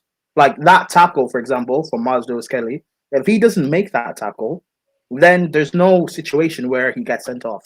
So just don't make stupid decisions. Stop kicking the ball away, or stop talking back to the ref and getting a second yellow card. Just stop doing stupid things, and you're not going to get all these red cards. Also, you got a man sent off, and you won the game. So that then shows me that the games earlier in the season where you were getting a man sent off and not winning, you could have been doing that anyway. So I don't know, but also I want to talk about this Kai Havertz guy that's meant to be the second best striker in the league. You missed 3 big chances in the game. You missed 3 big chances and you scored an offside goal. But yet you're the second best striker in the league. Nicholas Jackson, who hasn't scored for 7-8 games, has more goals than you. Jared Bowen, Jackson also outscored you last season. Jared Bowen outscored you last season. Chris Wood outscored you. Chris Wood is still outscoring you this season. Isaac, who was stinking for 3 months, is still outscoring you. You've got the likes of Salah, Haaland, etc., who are outscoring you. This is embarrassing. But again, no one wants to speak about it. Arsenal fans want to accept what Kai Havertz is. And Northside brought up a good point that these people will make excuses for what Havertz is up until Arsenal eventually replace him. And then all these fans that defended Havertz won't end up saying that you were wrong. Just like, you remember when they defended Zinchenko? He's so important to how we play and play out of the back, but you guys would just so easily discard him and not speak on it. Jesus, he's so important to how we play and how we press. Jesus got replaced by Havertz and no one speaks about it. This is what Arsenal fans do. You guys are saying Tierney's the best left back in the league, which I agreed at that point. I rate Tierney. But you guys so easily just allowed him to be discarded. Aubameyang, the best striker in the league, and you just allowed him to be discarded like he's nothing. You guys praise up these players. Ramsdale, the best goalkeeper in the league. Remember when Ramsdale was here? And you allowed him to be discarded for Raya, who was at Brentford. This is what you got. That's why you don't win. You have no standards. You have no real standards. That's why I don't treat you like a big club. West Ham have a trophy more recently than you. That's a problem, right? David Moyes has won a European trophy, and you guys don't have one. That, to me, is a problem. I'm sorry, because everyone says how bad David Moyes is, but yet he has a European trophy. I don't know. People can say it's Conference League, but would Arsenal win the Conference League? No. Would they actually win the Conference League? No, they bottled it. And again, would we be surprised if they didn't win the Conference League? No. We wouldn't. We wouldn't care. Look at what Tottenham did. They got molested by Mura, bruv. Vitesse. But the thing is, right? Spurs are not a big club, so no one cares. Arsenal were supposed to be a big club. You know, give me Bayern, guys. We have more players than the combined 11. Oh yeah. When they saying that last season? All this talk, you're always better than everyone else. And when people say, "Oh, you don't have the squad depth," or "Your manager's not good enough," or "This guy's not good enough," you don't want to listen. But like Mike said, once we get to February, March, April, May, and you get knocked out in the Champions League, you get knocked out in the Carabao, you get knocked out in the FA Cup, you fall off in the league, then all of a sudden you start thinking, "Oh, Arsenal need a striker." You guys have been saying this time, like for the last 2-3 years, Arsenal need a striker, Arsenal need a striker, Arsenal needs a striker. But then we go into the summer, you get linked.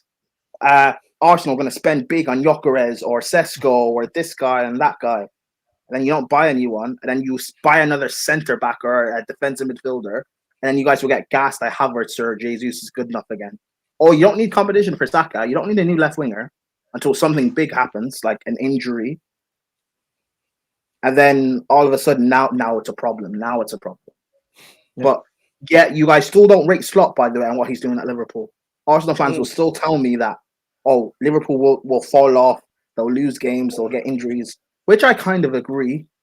But if no one's going to capitalize on Liverpool falling off, Then what's the point of bringing that up? Arsenal fans always act like they're better than everyone else. When it's time to show why are you better than everyone else, there's always a caveat. There's always there's unforeseen circumstances of injuries. Well, I could have told you. I could have told you Saka would eventually get injured because you guys were using him like a soap for the last 5 years. Yeah. Same way I predicted Mason Mount would fall off with injuries because we were overusing him. The same way anyone could have predicted Rashford would have fallen off because Man United were just overusing him. The same way Declan Rice will fall off with injuries. The same way he's been overused by West Ham, England, and now Arsenal. Oh, funny enough, Mikez mentioned again on Lewis's stream that every player that begs to leave West Ham for bigger things ends up not achieving anything. Declan Rice, 100 million, who had 1 year left on his contract. His final game, he won a European trophy. He went to Arsenal, and he's no closer to winning anything. So maybe if he had stayed at West Ham, I don't know, maybe he would have won another European trophy. I'm assuming. I don't know. Who knows? But we don't know. You're at Arsenal, and you're not going to St. James's Park. In the last 2 years, you have like one shot on target. You're not going against St. James's Park winning. I'm just being honest. You drew against Man United because that's what Arsenal fans tell me it was a draw. And in the Champions League, I mean, you couldn't beat the worst Bayern Munich side we've ever seen. So you got your midfield. Declan Rice got dog walked by Kimmich and Goretzka is one of the worst pivots I've ever seen. One of the best. Yeah, the midfield that Bayern Munich fans have complained about last season, bro. I don't know what's gonna happen. Like, what will you guys face? Like, you probably face like a Barcelona, and people will start saying Saka's better than Yamal, and then Yamal will get a hat trick. I don't know. That's something stupid like that will happen. Or you'll face a Real Madrid or something like that, or some bullshit. Or you'll face a. You know what's crazy? People have been telling me, Omar, you should be worried about Arsenal. You know, Arsenal defensively are very, very good and all this stuff. I'm like, yeah, they're good defensively, but look at the other side of the pitch. Yeah, you think that I be worried about Trossard, Martinelli, and Kai Havertz? Bro, Omar. You think as leaky as my defense is? My defense is extremely leaky. But let me tell you something about your team, bro. I just have to take Araujo. Just tell him, yo, Araujo, you have one job. I want you to lock down these two players. Not one, but these two players. I want you to lock out Kai Havertz. I said 2 players. and lock out Trossard, bro. That's it. Because I know you will handle it. Because I know if I tell Araujo, yo, just hold on, just watch Havertz, bro. Whatever Havertz do, you just like Havertz not doing anything. Don't even watch Havertz. Just have Havertz in your vision somewhere. Yeah, just be around the area. You don't have to be close. Just let it. Just Kai Havertz. Just let Kai Havertz feel your presence. Let him turn his all right. I stretch my hand. I can see Kai Havertz is over. Just know he's over there. Just know, and you exactly, bro. That's all you need to do. And I'm like, bro. I'm like, dude. Arsenal, their attack is poor. Their attack. Listen, if Saka is playing, let's say if we play them and Saka plays, even if he's not fit, I'll still look at them and say, maybe he will be the one that actually gives us a lot of trouble if they actually do give us trouble. But guess what, bro? He's not going to be playing, or he's not going to be 100% fit. The problem is this: no matter how good your defense is, your defense have shown that they have bozo genes. And one thing I do have right now is attackers that know where the back of the net is. Who in your attack? Who in your defense is going to hold it off? You think your center backs are going to be able to handle both Rafinha and Yamal on form? Just one of them is going to be a problem. Both of them, you're not ready for both. And we know Lewandowski. Lewandowski may be finished, but bro, put the ball in the box where Lewandowski wants it and see what happens. I dare you to do that. Because your players can't handle pressure. Your manager can't handle pressure. Your fan base has never been able to handle pressure in my life. You had an invincible team. The invincible season, by the way, you got knocked out in the Champions League by Chelsea. This is Chelsea before pre-Abramovich. Let's never forget that. We knocked you out. Pre-money Abramovich. Like Abramovich was already there. Abramovich was already there, but this was like his first year. So this was like before Mourinho. Ranieri was the manager. So we weren't like a big thing yet. You guys have that mental, like that mental side of the game. Like your best ever team, your Invincibles, still wasn't able to do anything in the Champions League. Your best ever player, Henry, bottled it in the Champions League final. Like this is not made for you. Let's talk about it. This is not made for you. Like, bro, can I'm gonna quote Hamza when I say this. Go back to the Conference League and start again. Go back, start again. Rebuild. Let West Ham play in the Champions League for a season, man. Let them enjoy it. Give it to some other club. honestly. Yeah, give it to us, man. Like, that would be nice. I can't lie. West Ham would actually show more. I'm sorry, West Ham will probably show more in Europe. You've got European heritage. You got heritage now, bro. Let's be real. The last 2 years you guys were in Europe. The last 2 years you were in Europe, right? You won the Euro Conference League, and then the year after you went to the Europa League and did the semi-finals. Before the Conference League, they got to Europa League semi-final. Which, by the way, like you guys, I think you still got robbed. If you guys had a fit team, you guys would have won. Maybe, but even then, the next season we lost to Leverkusen, bro. Like, it is what it is, man. Like, this is the thing, Omar. I was literally about to ask you. I know people talk about your high line, but even let's say you play Arsenal, yeah, you wouldn't give a fuck about your high line if you come up against them attackers, would you? Like, Trossard and Martinelli running in behind, you might as well let them run in behind and try and shoot. Like, you might as well just let them have target practice, like it's practice arena on FIFA. Like, much let them go through. I am not worried about Arsenal. People don't understand. I'm like, bro, let's be clear. How many teams in the Champions League so far Arsenal actually play who could actually give them trouble? I think it's only one. Inter Milan.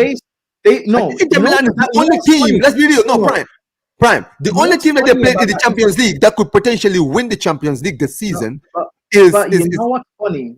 You know what's funny about that Inter Milan game, though. By the way, when they played Inter Milan. We know. The weekend before, they had to play Napoli. They had to play Napoli, and then they rotated their team, and they still won. Focus on. They rotated against Arsenal, and they won. And still won the game, bro. Bisek is a squad player for them. He played left center back, and he pocketed Saka. They were playing old man Darmian at left wing back, bro. Like, this is again. Bisek had a masterclass, bro. People will tell me it's a Farmers League. People will tell me that, Arsenal, you're one of the best teams in the world. Again, if you're so good, eventually you have to show us something, by the way, that you're good. You have to the same way people will say that, oh, Mason Mount was world class, or Bruno was world class, or Havertz is the second best striker in the league. Yeah. People will say all these things to me. Okay, but I need to show evidence of this now. You've got to show me something, right? You got to show me why you're because finishing second and getting knocked out to the worst Bayern Munich side you've ever seen, it doesn't mean anything to me. Win a league title, win a Champions League, or at least win some FA Cups and Carabaos and show me what we've been picking up trophies. Show me something. But Arsenal they'll always peak too early. They'll always start the season. They'll be on fire, scoring 5s and 6s and beating everyone. That's why I said they'll beat West Ham or Villa earlier in the season, and they'll beat Spurs, and they almost beat City if they didn't have a man sent off. But now, in the crunch time, when it truly matters, you can't beat a Newcastle team who are on a poor run of form. Bro, that's because really it matters now. This is when it matters. Yeah, for sure. But listen, let's quickly move on. Speaking of Prime, you guys played in the weekend as well. Obviously, you guys there was no conference league game today, but yeah, man. So yeah, you guys unfortunately took an L against no one cares about Chelsea, man. No, we do, man. Listen, when Prime is here, man, we got to talk about it. Come on, man. Everyone, listen, everyone talked about their club here, man. Come on. So yeah, Manchester City 3, Chelsea 1. Prime, bro, listen. I know you've been like last few. I'm not gonna lie, like I feel like it's the honeymoon phase has really ended at Stamford Bridge, hasn't it, bro? Like, what's been going on with your team right now, man? What's going on? Talk to me, Prime.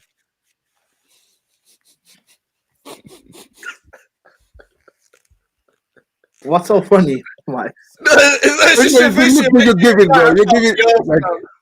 You're giving some. Yeah, no. What's happening is what I expected to happen. I said that we'd start the season well, and then we'd fall off, and then this fan base would turn, and what's happening is happening. All our games for the season have been going the same way, really. That we start brightly, we have chances. If we end up scoring our chances, then we'll win the game. If we don't score, we'll end up conceding chances in the second half and losing. And I know that's quite simplistic, but that's literally what's happening. Without Caicedo and Lavia in midfield, I like to call them the big bodyguards. Enzo is not good. Jackson, I said this like 7 weeks ago, the guy's burnt out, but we can't drop him because we don't have another striker. And Kunku, I don't rate the guy, but he is a goal scorer. Maresca just refuses to play him. I get sticking to your style of play, but sometimes you just have to adapt to what's there at times, and you got to tweak things, get the best out of the players of what you have. However, there's been times this season when Maresca has tried to use the squad, and they've embarrassingly let him down. Like the Carabao Cup, when we played Newcastle and we rotated, and we were playing the likes of Nkuku and João Felix, etc. The guys embarrassingly let him down. So it makes sense why he doesn't want to use them again. But you got to try and get the best out of what you have. Play Mark Yu, because at least with you, the guy's big, pause. Like the guy's a presence, pause again. And like he would actually cause trouble in the box. That's a triple pause. Hey, yo.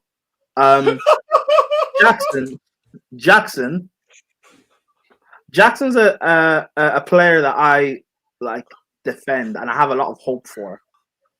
But I'm sorry, that Kuzanov guy, the guy was having the worst 8-minute debut in Premier League history. Yeah, if that's a Drogba, that's a Costa, Anelka, Torres, Lukaku, Shevchenko, Crespo, even the worst Chelsea striker flops, they make him. They would make him like get a second yellow, get sent off. They make him cry. They make him get hooked after 30 minutes. You got to do something to rattle him, bro. You got to stick on him and just pause again and just make like you have to do much better. You're trying to console him after 8 minutes, and he ends up having a good game. It's embarrassing. Nunez, he's a central midfielder playing at right back. Sancho, you've got to do better up against him. I'm sorry, it's not good enough at all. The chances we had early in the first half, Cole Palmer, I don't know why you're trying to square it to Jackson. You know what Jackson's like. Just take the shot off yourself. However, in saying that, Jackson, you still have to stick out your leg and like gotta stick out your leg and just do better than I'm sorry. Just instincts. Like just basic instincts. Now Levi Colwell. Uh-oh. I was waiting for this. Uh-oh. Rio Ferdinand. The guy's a massive fraud. This guy fooled a generation of light-skinned players in this country. You cannot play. I'm sorry. Rio's an anomaly. You're not allowed. If you're light-skinned, you should not be playing center back. I'm so sorry. I'm so sorry. People think it's not even like, yes, it's a colorist thing. I'm sorry. You cannot be playing center back. Like Jez loves to say that like there's no elite black center back partnership. But Relax, man. Mixed race guys shouldn't be playing center back either. I'm sorry. You're not. Cole loves to do this thing, right? And there's a clip of him and the under 21s for England doing this against like I think Albania or whatever, where he's on the halfway line, he puts his foot on the ball and he does this. I hate when he does that. He's terrible. The guy is soft. He has no physicality to him. He played in the middle of our back three up against Erling Haaland. This is why I didn't want him starting the game. I would have played Tosin. At least Tosin's 6'4". He could have matched Haaland for height and physicality.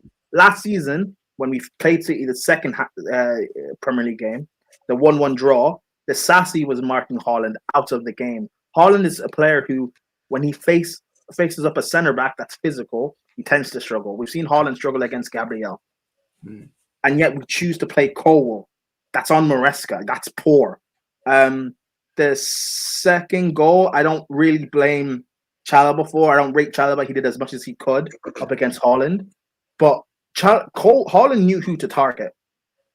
He went to target Colwell because Colwell was just so like, but people will tell me he's generational and he's better than Vardio and he's the best young center. I really, really do not like this guy at all.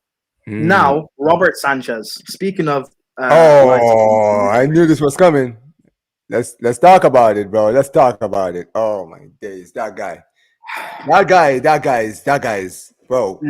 Rand said something I think last season about Onana. Something about, you know what? I get why certain people feel the way they do about black people. You know what? I get it because if I'm watching Sanchez, You know what? I get it. Yeah, this guy. If people want to say certain things about Sanchez, say certain words. You know what? I don't blame people. You can use the word. The Sanchez, you can use the word. Hey, yo. At this point, no, I'm serious. Whoa, I'm serious. whoa. No, I don't care. I'm serious. At this point, it's justified. You are 6'4" or Wow. 6'6". You cannot claim a cross. Your decision making when to come on and off your line is poor. You concede on your near post. You don't even have a hairline. What you don't offer anything to this team. You're no vibes. You're the oldest player in the squad. You're not a leader. You offer me nothing. You are the worst. And I said when we were linked to him 2 summers ago, I said Chelsea fans were saying he's better than Kepa. I said, I don't want Sanchez. And you know what? This was me not even watching him at Brighton, by the way. All I saw was his third choice at Brighton. What's his name? Potter dropped him in order to play that like Harvey Steele. Yeah, Steele. Peter Steele over him. And he became third choice at Brighton. Jason Steele, thank you. Another English name. That to me was a red flag. If you're getting benched for a fish and chip English guy, I'm sorry. Maybe you're not that good. I don't know. That's why I was like, this is a red flag. I don't want him. But Chelsea fans, you know what they love to do. Chelsea fans love to twerk for any new player we bring in. Oh, he's better than Kepa. Well, is he really?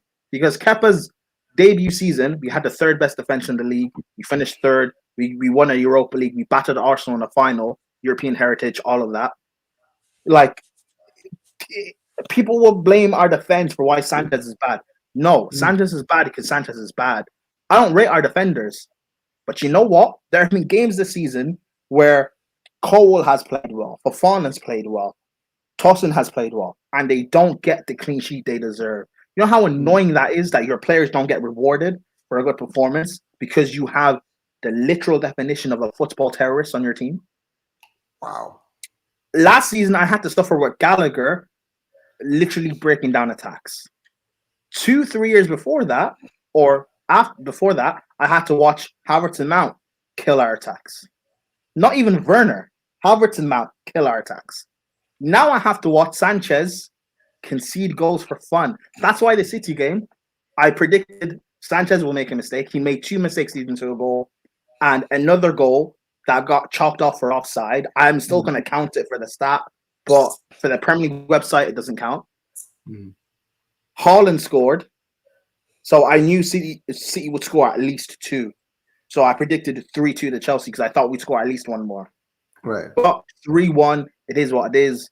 Like, at this point, just bring in signings now. Or not even signings. Don't get Garnacho. The fact we're even linked to him is embarrassing. Bring me Mikez Tell. However, he doesn't want to come to Chelsea, so whatever, it is what it is. Tell Mudryk to fuck off. You know, just take him, bro, because Zia is gonna be so pissed off. No, man. but I don't. I rate Mikez Tell, but again, like, if he doesn't want to come here, it doesn't matter. Who cares? But that Mudryk guy, he's taking 2 weeks over this here, man. It's not working, so he can go. Play Tyreek George because I don't rate the guy, but at least he's better than Garnacho. Recall Leslie Oguchukwu. You spent 2 weeks of this window trying to get Guehi, who doesn't fix our centre back problems. Because come the summer, we're still going to have to get another centre back. And then you recall Chalobah, who has a brilliant game against Wolves playing with Tosin. And then you put Cahill in against City. And Chalobah's still the best centre back for us. Bro, Cole was the worst centre back on the pitch. And Kusanov died for 9 minutes of the game. I'm so annoyed because we're so close, but yet we're far away. This is why I said when we were doing well, we're not in a title race. People didn't see what I saw. People didn't see the bad performances I was seeing.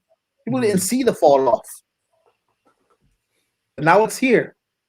And rivals will want to make jokes, but yet you guys were the one forcing this title race thing.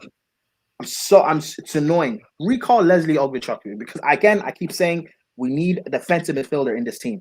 Caicedo's not a defensive midfielder for 1, and 2, Caicedo is being run into the ground. We're treating him like we treated Kante. Kante died with injuries. Caicedo will go through that same thing.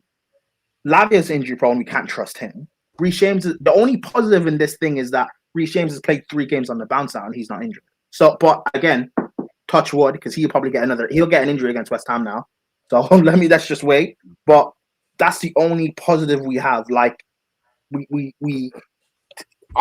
just last January we were saying we need a striker. Like we've needed a striker for 18 months now. Like I was patient with these owners when they came in. I was patient when they were making mistakes early on, because again, I need to give a bit of time to see what you're actually trying to do. But it's 3 years now, or it's almost 3 years. It's 2.5 years now, and we're still in the same mess that we were before they bought the club. We're still a team that's challenging up and down for top 4, but not really pushing for the league. We needed a striker back then. We still need a striker now. We needed a centre-back partnership back then. We still need a centre-back partnership now. We needed midfield depth then. We still need midfield depth now. We needed a goalkeeper then. We still needed a goalkeeper now. All this money we've spent and we still have problems. It's embarrassing. And yet we're still haggling in January for players. Osimhen's available for 60 mil. Galatasaray bid 65 to sign him, and Napoli rejected it. Go sign Osimhen. At least get the deal done now, so he comes in the summer. Pause.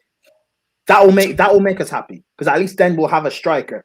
We bought in Pedro Neto, whose best attribute is being able to cross the ball into a target man, and we have no target man for him to play off of.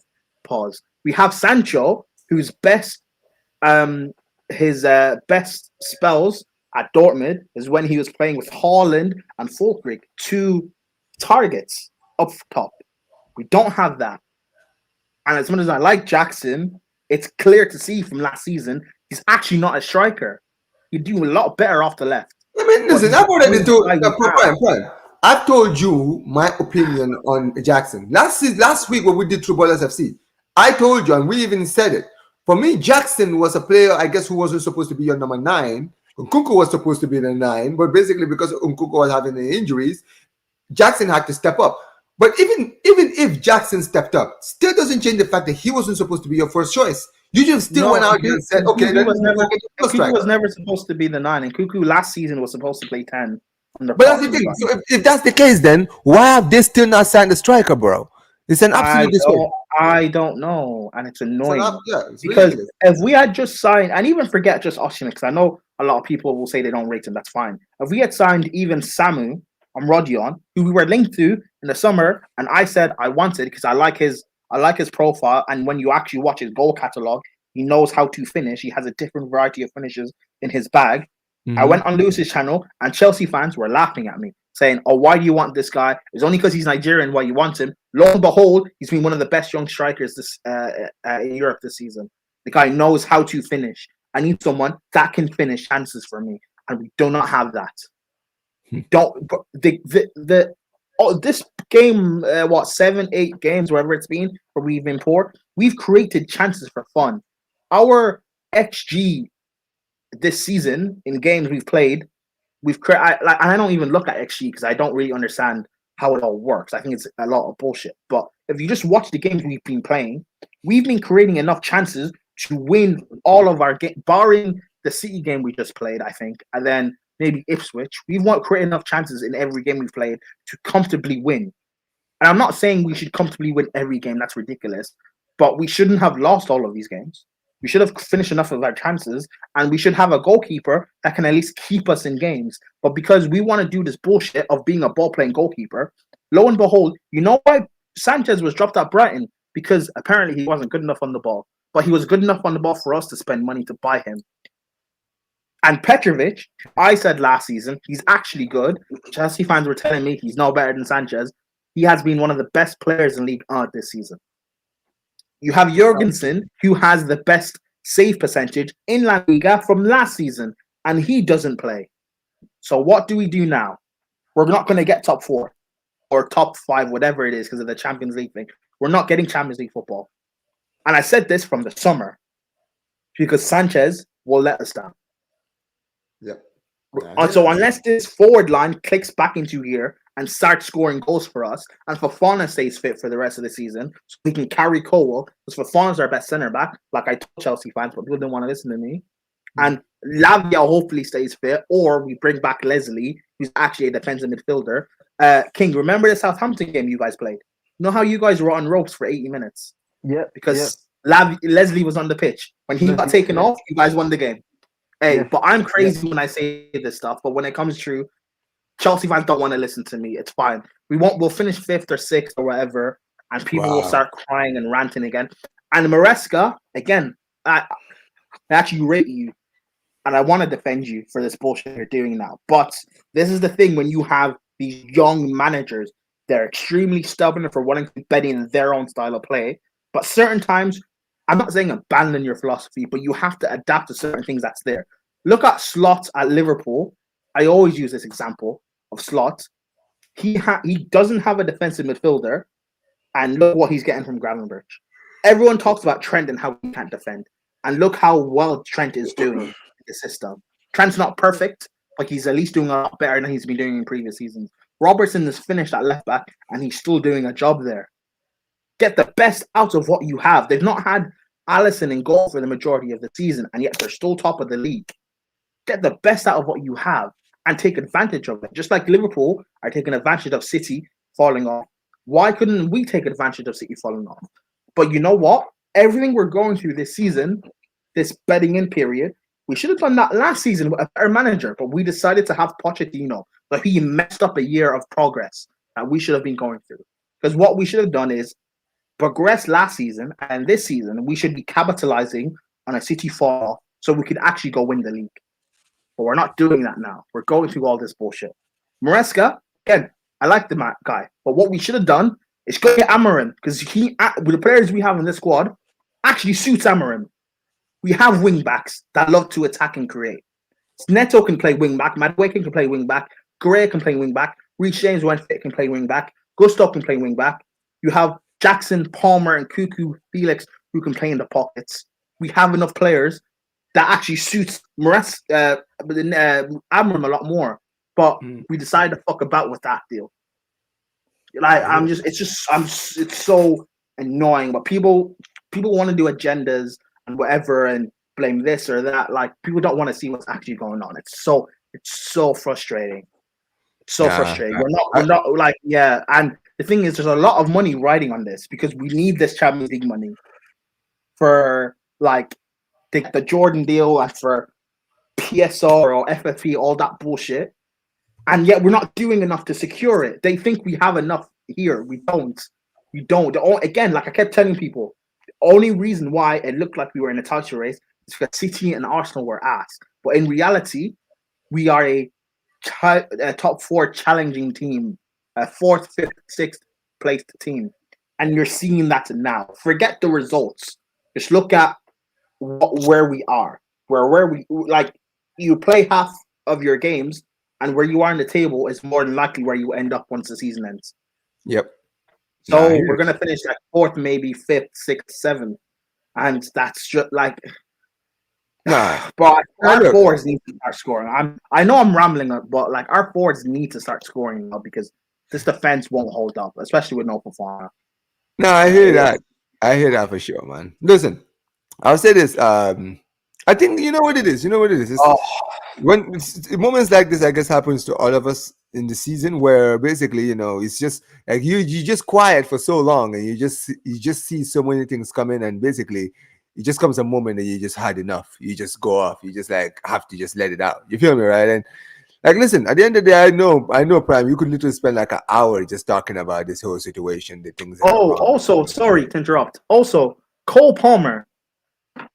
You're starting to behave like Mason Mount right now, and where you're not doing anything, but you'll get a GA and get away with it. I'm sick of it now. You have to start performing. And yeah, I know you're creating more chances, big chances that you did last season, and I know you're creating things and other people are fucking up. I get all of that, but start taking games by the scruff of the neck now. Forget this Maresca bullshit system thing. You start dictating games and taking control because everyone else is just messing about. So we need something. You start doing it because you have the ability to do it. It's tired now to know we're going to play West Ham and we're going to lose. And Chelsea fans are going to keep getting angry and not looking at the bigger picture. It's really, really annoying. We have a few days of the window left, I think. Is it? Yeah, a few days of the window left. And we're going to try and force this Duran deal. Duran is probably going to go Saudi. We're going to try and get Yeah, Tell. he's Tell already done it. does not want to go Chelsea. Yeah, I don't want to go Man United or Spurs, whatever. Fine, get someone else. Or we're gonna, God forbid, if we get Garnacho, I'm done with Chelsea for the rest of the season. I'm honestly done with Chelsea. Bro, deadline is coming, bro. We're gonna be seeing a lot of these things happen, and I'm actually watching right now. Go.com actually confirming that apparently Tottenham have actually agreed a deal with Matthias Tell to bring Tell. That's fine. Bro, that's crazy. Like that. I mean, look, I get it because it's because Prime just talked about Tell, and that's why I was bringing Tell up, right? Because I know he was one of the people that he actually likes Matthias Tell. But look, I'm gonna be very honest. You're right of everything you basically said. I do want to quickly move on, actually, because I do have a topic I want to talk about. And, this one is not a New club, so everyone can have their say. Bro, unfortunately, there's no fan representing them here, but we're gonna talk about them anyways. Spurs 1, Leicester City 2, guys. Bro, what is wrong with Spurs? Seriously. Now, this is actually a serious question, all right? What is wrong with this team? See this team last week when I was doing the predictions, right? When I said 3-1 to Spurs, right? I should have said either 3-1 to Spurs or 2-1 to Leicester. I swear I should have just said it because in my heart, it was there, right? But I didn't want to just be like this guy who was like, oh yeah, he's gonna get clipped and all that. I should have just said, you know what? It's either gonna end with Leicester absolutely getting battered by Tottenham, or Spurs are just going to be the team that they've always been this season, which is the motivator of shit teams, right? Oh, you're struggling to win a game, or you're struggling to score goals. Here comes Spurs. Here comes Spurs with those 3 points for you. We got 3 points for everyone. You get a 3 points. You get a 3 points. You get a 3 points. That's what they're doing right now, bro. It's absolutely ridiculous. This team is it's a joke, bro. Richarlison obviously scored the first goal. And then Jamie Vardy once again, bro. Jamie Vardy, bro, does hate Spurs, bro. Like nobody's gonna convince. Yeah. Jamie Vardy hates Spurs, bro. Like that guy, bro. Every time he just has a reason to shit on Spurs, he would just do it, bro. He doesn't care, bro. Like this guy is just crazy, right? And then you got what's his name? Is it El Khanous? El Khanous, yeah, scoring the goal.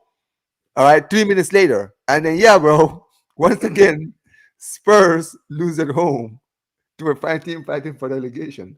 And now here they are in the table. They're 15th. And they are 9 and they are 12. No. They're 8 points below the relegation zone. 15th. They're 15th with 8 points. Listen, guys, they are 8 points below the relegation. Closer to relegation than the top word to troops, bro. You know what I'm saying? Bro, Ipswich and Wolves are literally 8 points behind the Spurs. Everton, if Spurs lose 1 point, 3 more games, if Spurs win 3 more games and Leicester and Everton win their next 3 games, Leicester, Everton, and Wolves win their next 3 games, they're in the relegation zone. That's how peak is gone, bro. Like seriously, what is wrong with this team, bro? I'll start with you, Mike. You can always rely on Tottenham, man. Like, this is the thing. I don't know why I always be like, oh, they'll win this weekend. I don't know why I always do that. Like, I'm terrible when it comes to predictions anyway, but I don't think... this is the thing, like, they were Ipswich's first win of the season. They were Crystal Palace's first win of the season. They're Ruud van Nistelrooy's second win of the season. The only other team they beat, by the way, was Lopetegui's West Ham United. That's the only other team that Leicester beat under Ruud van Nistelrooy. I'm pretty sure they were Everton's first win under David. No, that's the game he should have got sacked. But that was the game he was rumoured to get sacked and they kept him. He was also David Moyes' first win at Everton on his return as well. So they're just helping out every team that's around them, basically. And this is the thing, we've discussed the issues with Spurs so many times, but they're doing this Matthias Tell thing. That's cool. That's cool. Like, yeah, you do need attackers, but you need at least 11 players. I'll say it like that. You need 11 players minimum if you want to be, back to where Tottenham should be. I put in quotation marks and like top 4, whatever the fuck that means. Funny enough, Omar, I was actually in Tottenham today. I won't say why, but it was past their stadium. I went past their stadium, and I didn't realize this because I don't go to their stadium. that they are just as advertised on the stadium as much as like the F1 is, like the F1 things they have. And what I mean by this is basically when you go past the stadium, there's a thing in front of the stadium that has like the Tottenham logo, but it's not like the Tottenham logo. Then it's like everything underneath is all the extra things they have that the stadium provides. It's all next to each other. So instead, it's run like an institution, as we all know. But as you can see, it's run like an institution. It's like Daniel Levy just ran White Hart Lane bus station. That is it. That's how he thinks of Tottenham. It's White Hart Lane bus station because everything that they've added towards that is all packed in one stadium. It's like a neutral venue. It's treated like a neutral venue, and Tottenham games is like the bonus that you can go and watch. That is how it's treated. That's where the problems start from the top, because that filters through. It's not the foreign fans that get into the stadium that want to watch Tottenham now and then. It's not the random shit that you do like off the pitch. It's the culture. The culture runs from the top. There's no accountability, but also there's as soon as you enter Tottenham, there's a sense of you're used to this. Even though they're 15th, no one's actually really talking about it like that. Because we haven't seen Tottenham succeed in a long time. We haven't seen Tottenham do anything of note. We haven't seen Tottenham do anything worth of talking about or ambition. Every year, every time I've talked about Tottenham on the show, I always refer back to the 2-year cycle. Since Pochettino's left, hype up the manager, go on a run of games, overhype them, then fall off, style of play becomes an issue. That's happened with every manager. Obviously, everyone's now talking about the stat now. Every manager that's left Tottenham, Nuno's doing well, Jose's doing well, Conte's doing well, whatever, yeah. And to be honest, that isn't even like lazy punditry or lazy analysis or anything. That's actually something worth talking about because it's not just managers, it's players as well. Everyone goes to lose to win a trophy. Emerson Royale did as soon as Conceição entered AC Milan, he won a trophy, etc. It happens with everyone. Juan Foyth won the Europa League with Villarreal. Everyone apart from Harry Kane. Literally everyone apart from Harry Kane wins a trophy when they leave Tottenham. And I'm sure Harry Kane will win a trophy eventually with Bayern Munich. It's not like they're going to go trophyless forever. This is the thing with Tottenham. It's a culture thing. We talk about this with Arsenal as well. We talk about this with a lot of clubs. We talk about this with maybe Man United's downfall over the years. The culture's gone. But as soon as they lost the serial winners in the dressing room, there was no one that the new players can really talk about. And this is the thing. For Kyle Tomori here, that would be a good signing, but why have you waited this long?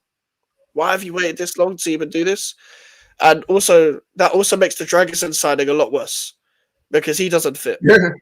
He's been a year now. He was meant to compete with Van der Ven and Romero. So I don't think that's gonna. I just even if they, I don't even think they're actually gonna get him over the line. I'll be real. I don't think they're gonna get him over the line. There's no way Tottenham signed 2 players around the back end of the window. And to be honest, it's not even just that. The fullbacks aren't good enough. Udogie isn't that good. Pedro Porro, oh my god, this guy's so frustrating to watch. So frustrating to watch, just as a neutral. Because the lack of quality he has, just because he whips in the odd cross, you're not consistent. He shoots from every angle, apart from when he actually needs to shoot properly. Like, he likes to shoot from the most awkward angle possible just to hit the woodwork and shoot over the bar, etc. They have no teams of note that's going to get them any goals or any assists or anything like that, just moments. But it's a moment that it's even worse than that. Like, we don't expect Tottenham to get relegated. We don't expect that. But at the same time, they're there for a reason. They're there for a reason. Like, it's not a coincidence. And people can talk about injuries, but we've talked about it before with managers' training regimes and the way they coach teams and with the fitness and all of that. That plays a part. I've tried to defend Ange and do all of that stuff, but it comes to a point where you got to adapt to any situation that you're in. Any situation that you're in, no matter what style of play you play, and no matter where you are on the table, when you're struggling, you got to adapt, no matter what circumstance you're in. And it feels like he is becoming more stubborn with having a point to prove. With a lot of people are judging him with the way he plays, with the way he is. So he feels like I feel like he's trying to go the extra mile to try and stand on his point, but that's completely backfiring, and it has right now. And Tottenham will always be Tottenham, but this stinks. This stinks. Like they'll sign the odd player, but they won't ever do what's serious. They need to rejuvenate, especially the attack. He says, "Look up to Nick." He says, "Imagine, let's say Spurs finish 18th in the Prem but win the Europa League, will they still be playing UCL next season? Yeah, they will. Yeah, Technically, they will, because if they win the Europa League and get relegated, they're still playing. It's like, do you guys remember when won Yeah, the FA Cup? Yeah, they got yeah, relegated, but guess what, bro? They were still going. They were still in the Europa League, yeah, bro. yeah. That was Yeah, mad. they were. Yeah, so yeah. Prime. You just send this. What do you think about like Spurs? Like they lost to Leicester and all of this. Huh. Um, Ah, no one cares. They're legit. They're not a big club. No one cares. Um, I will say though, everything Spurs are going through, I said it. People wanted to blame Mourinho for why you guys were supposedly doing bad in the league. I kept saying you don't have a good squad. People blamed Conte for why you're doing bad in the league. I said you don't have a good squad. You guys sacked Nuno. Well, Nuno's third in the Prem, I think, right now. Jose's second in the Turkish Super League, and he won a trophy at Roma. He got to a Conference League final. He got to Europa League final. Got robbed in that final. And Conte is top of Serie A as it currently stands. Mm. Ange, I actually do rate Ange. I think he is a good coach. I think injuries, the mass injuries they've had has massively affected them. However, like I was saying about Maresca, you got to adapt to the situation that you have. You can't keep like necessarily just going through this. Sometimes you just have to adapt and tweak certain things just to be getting results. However, like Jacob keeps saying this about how he was their like first choice appointment because no one wanted to go to Spurs. And it shows. Like you have Spurs have a very good manager, but you also had a very good manager in Conte, Nuno, and Jose, and you guys fucked them over. And now Levy's essentially fucking over. And regardless of what people think about him, he should be doing more. I agree, but he's still getting fucked over.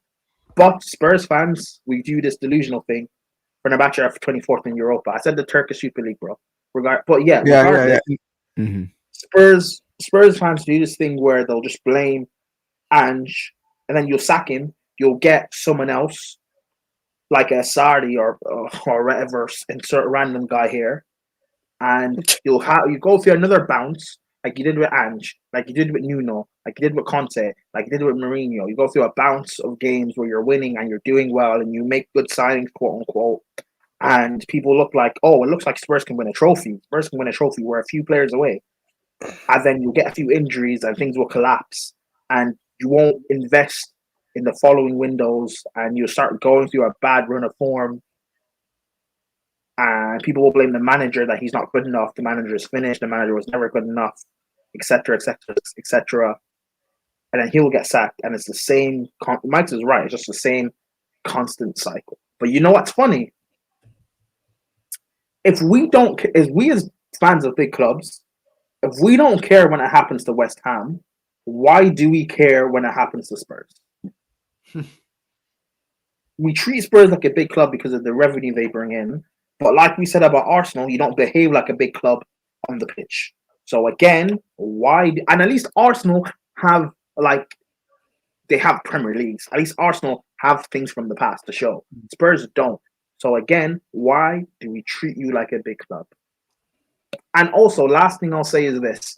Spurs fans were giving Harry Kane a lot of stick for why is it you want to leave our club to win trophies when you bottled it in big games for us for not to win anything. And I defended Harry Kane.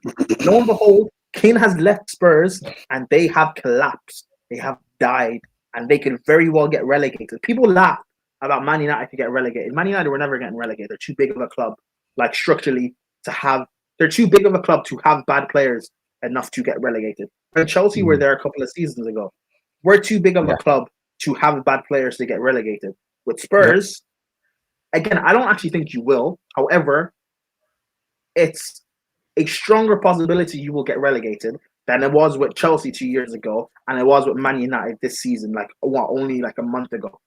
Like, it's a very strong possibility and you don't the thing is with Levy, or not with Levy and the Ange thing, he'll get sacked after, because what, you play Liverpool in the second leg at Anfield, and then they play the FA Cup with Villa. So Levy will sack Ange probably after the Villa game. Or maybe even after the Liverpool game, depending if Liverpool patch them or not. Yeah, I mean, if Like, they, Ange I will guess go. in the Carabao Cup against Liverpool. Yeah, so Ange will go, but it'll be the same cycle because you'll sack Ange, and then you'll have what's his name, Mason, Ryan Mason until the end of the season, and then you guys will try and go for an Iraola. Why would Iraola go to Spurs? Why would who's the Fulham manager? Marco Silva. Why would Marco Silva go Spurs? Why would Eddie Howe? Because Eddie Howe could possibly get sacked at Newcastle. Why would he go to Spurs? Why would a McKenna? He's got a good resume right or now. Michael Carrick? Because people, it's not a Spurs are not the desirable club they were under Poch, or even like you're not that club. You're not that big of a club to show anything. At least with West Ham, you guys still have quality attacking players. Well, you won a trophy like 2 years ago.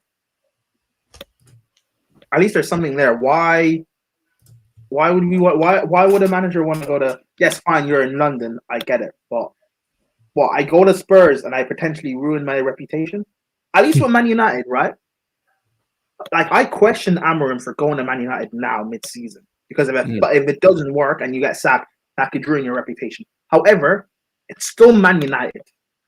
We can laugh at players going to Arsenal, right? And say, if you go to Arsenal, you're not going to win anything. We can laugh at Declan Rice, but it's still Arsenal. We can't say it's still Spurs because we don't do anything to beat Spurs. Nick said you should go for Brendan. No, Brendan Rodgers is too good for Spurs. Mike's laughed. That's my point. Brendan Rodgers is too good for Spurs. Like, I wouldn't wish Spurs are my worst enemy going there. No. I wouldn't wish Lopetegui on Spurs. I would. I wouldn't wish Poch. Oh, yeah. I'm sure Max would definitely want Lopetegui. I wouldn't wish this version of Poch on Spurs. I wouldn't wish Lampard on Spurs. No, you don't. No one deserves to go through that hell. No, I hear it. Yo, King, what do you think of like the Spurs defeat against Leicester, bro?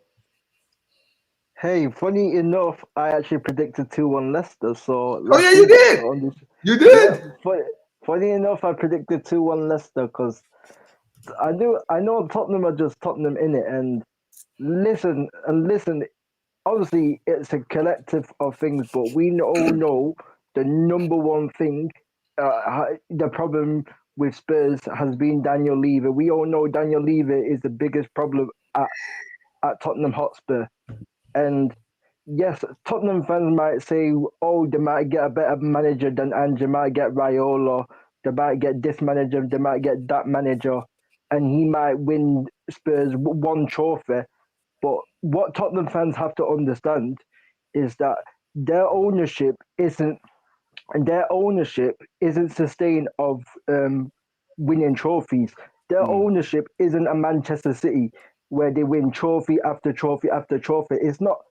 Your ownership is not like that, bro. Nowhere near like that. Like, this is the thing. We can criticize Ange for playing the high line too high. We can criticize Ange for not using his squad. We can criticize Ange for getting a lot of players injured. Like that with his training, because Prime will know this. Like he had it at Chelsea with Pochettino.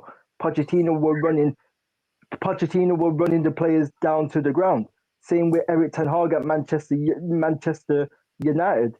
That's why players were constantly getting injured, and that's what Ange is doing at Tottenham. He's running the players into the ground. We can criticize all of these things, but the number one problem is always going to be Daniel Levy. You can sack Ange Postecoglou, but like Mike says, it will be the same cycle again. It will be the same cycle. And Max was also right when he said that Ange should have not came out and said in a press conference, "Oh, any player that comes through the door is my player.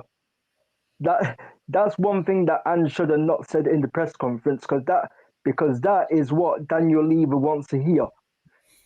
That's what Daniel Levy wants to hear, so the Tottenham fans can't have a go at him. You know what I'm saying? So they can all have a go at Ange. That's what Daniel Levy probably told. Daniel Levy probably told Ange behind closed doors before he went in that press conference. Just say in the press conference, and just say in the press conference, and every player that we bring in is your signing. That's what Daniel Levy probably told Ange Postecoglou, and Postecoglou has just ran with it, bro. Because the reality is, at the same time, Ange Postecoglou is a yes man, and this is what it is. This is what it is, and Tottenham fans can say Levy out, Levy out, Levy out. But like what I said earlier about Arsenal complaining about referees, yeah, is that the Tottenham fans have to come together and do something about it. They have to they have to try they have to try to do something about it and protest against Daniel Levy. But the problem is Tottenham fans aren't going. Tottenham fans aren't going to do that. They can say, "Oh, Levy out, Levy out, Levy out," but they're not going to protest. You get what I'm saying? They, they, they are still going to be buying the merch. They're going to be still buying food, buying all the merch, all of this and that, and that's just going to be in Levy's pockets. And and this is what it is. Tottenham will never ever change until they get rid of Daniel Levy and they bring in proper owners. They can bring in Pep Guardiola. They can bring in Jurgen Klopp. They can bring in any manager, and it's still going to be the same old shit. Yes, Pep Guardiola might win a couple of trophies at Spurs, but he's not gonna make Spurs. He's not gonna make Spurs like Man City. He's not gonna make Spurs like Real Madrid. Let's be honest, bro. It's gonna be the same old shit. Like, like Tottenham can have any manager in there, and the same thing is gonna happen because it's the same denominator. Daniel Levy. You know what I mean? You know what I mean? Man looks like the freaking, the bald man from freaking X, man, the Professor X. That's what freaking Daniel Levy looks like, bro. I've been telling, man. Yeah. Like, and this is the thing, the Professor X. That's what he looks like, bro. And like the thing is, I knew, like I said last week, I knew Tottenham wasn't serious as a club when they sold Gareth Bale for 85 million to Real Madrid. And who did they bring in? They brought in Soldado, they brought in Paulinho, they brought in Eric Lamela. I think they brought in Dembele as well. And Ericsson. Chadley, Ericsson. All of these players, and they've done the same thing with and Omar. And Omar, if you think about it like this, like Prime mentioned about Harry Kane, like obviously Tottenham fans having a problem at Harry Kane leaving, like because a lot of Tottenham fans were saying, "Oh, we are going to be better without Harry Kane because we're going to get 100 million this and that." What has Daniel Levy done with that 100 million? What's he done with it? Spent 50 of it on Brennan Johnson. Spend 40 of it on Archie Gray. Spend how much on Bergvall? Yeah, a Bergvall. Yeah, Dominic Solanke is a good player, but he's not Harry Kane. Yep. So this is where Tottenham's money has. This is where Tottenham's money has gone from Harry Kane, and it's made Tottenham worse as a team, bro. And this and this is what it is. This is what it is, and like Tottenham fans, if they want change, they have to do something about it, or otherwise it's going to be the same old shit. Like they're going to be complaining about because 1 minute Tottenham fans 1 minute, like most of their fan base, 1 minute they want to play. Oh, they want a manager what can play good football, and then after 2, 3, or 4 seasons, after like 2 seasons, they'd be like, "Oh, we need a manager what can win us trophies." Yeah, and then Levy brings you a manager what wins trophies, and all of a sudden you say, "Oh, You know what I mean? All of a sudden, you say, "Oh, it's fossil football. We don't want Merino because he plays negative football. We don't want Conte because he plays negative football. The football diabolical. This and that. This and that." Majority of Spurs fans don't know what they want, and this is what it is. Majority of Tottenham fans don't know what they want, and they don't know themselves too well as a club. And this is what it is. You have to be realistic. Yes, you can have standards for your club, but and I will have me and Zia will have the conversation backstage. Fans can have expectations, but have real expectations. That fans can have expectations and standards, but be realistic with your You're standards. realistic. Be realistic with it. This is what it is. Like, don't just say some wild. Like, don't just say, oh, we're gonna do this, we're gonna do that, and then you can't, and then you're not able to fulfill it. You're like, you know what I'm saying? Like, be realistic with it, and this is what it is. Like, Tottenham will never ever change, and this is why. Like, and I watched a lot of Tottenham games as well, and I said they will lose against Leicester because Leicester Leicester will sit back, let Tottenham have possession. Tottenham will struggle to break Leicester down, and then Leicester will break on the counter attack in transition and expose the high line. And what did they do? Right. They did exactly that.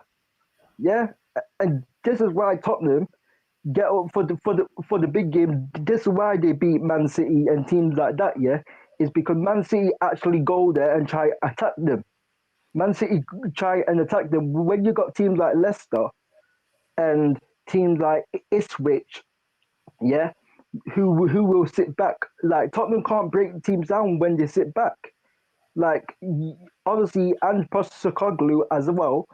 When Mike spoke about Idoji and Poro just there, yeah, like, people can complain about injuries, but it's like Ange Postecoglou before when Idoji got injured, they had Reguilon and Jed Spence on the bench, and he didn't want to use Reguilon and Jed Spence on the bench until Idogi got injured, and then he all of a sudden started to use Jed Spence. You get what I'm trying to say? He also Ange Postecoglou has also been playing Kulusevski on the right when Kulusevski's not a right winger. Kulusevski's best position is a 10. Kulusevski's best in the 10 centrally. That's where Kulusevski's best at. James Maddison at the start of last season, the first half of last season, he was cooking, and then all of a sudden he's fallen off a cliff. You know what I'm saying? Like, even Besuma, the first half of the season was good, and then all of a sudden Besuma's fallen off. Like, this is what I'm saying. Like, and at the same time as well, Ange Postecoglou, like what we said, we can hold Ange Postecoglou accountable because he hasn't got the best out of certain players that he should have, because the Basuma and Maddison, they are not bad players, bro. You don't just become bad players overnight. Like, they are not bad players, they are good players, but obviously they haven't been performing. And obviously Archie Gray, when I spoke about Archie Gray and Bergvall, like, yes, they're good players, but they're not players what are going to take Tottenham to the next level. They are simply not. And this is what I mean. And a lot of Spurs fans were hyping them up, saying, "Oh, Idoji's the best left back in the league. Oh, Pedro Porro's the best right back in the league. Oh, we got Archie Gray. Oh, Tottenham have clearly got a better squad than Manchester United.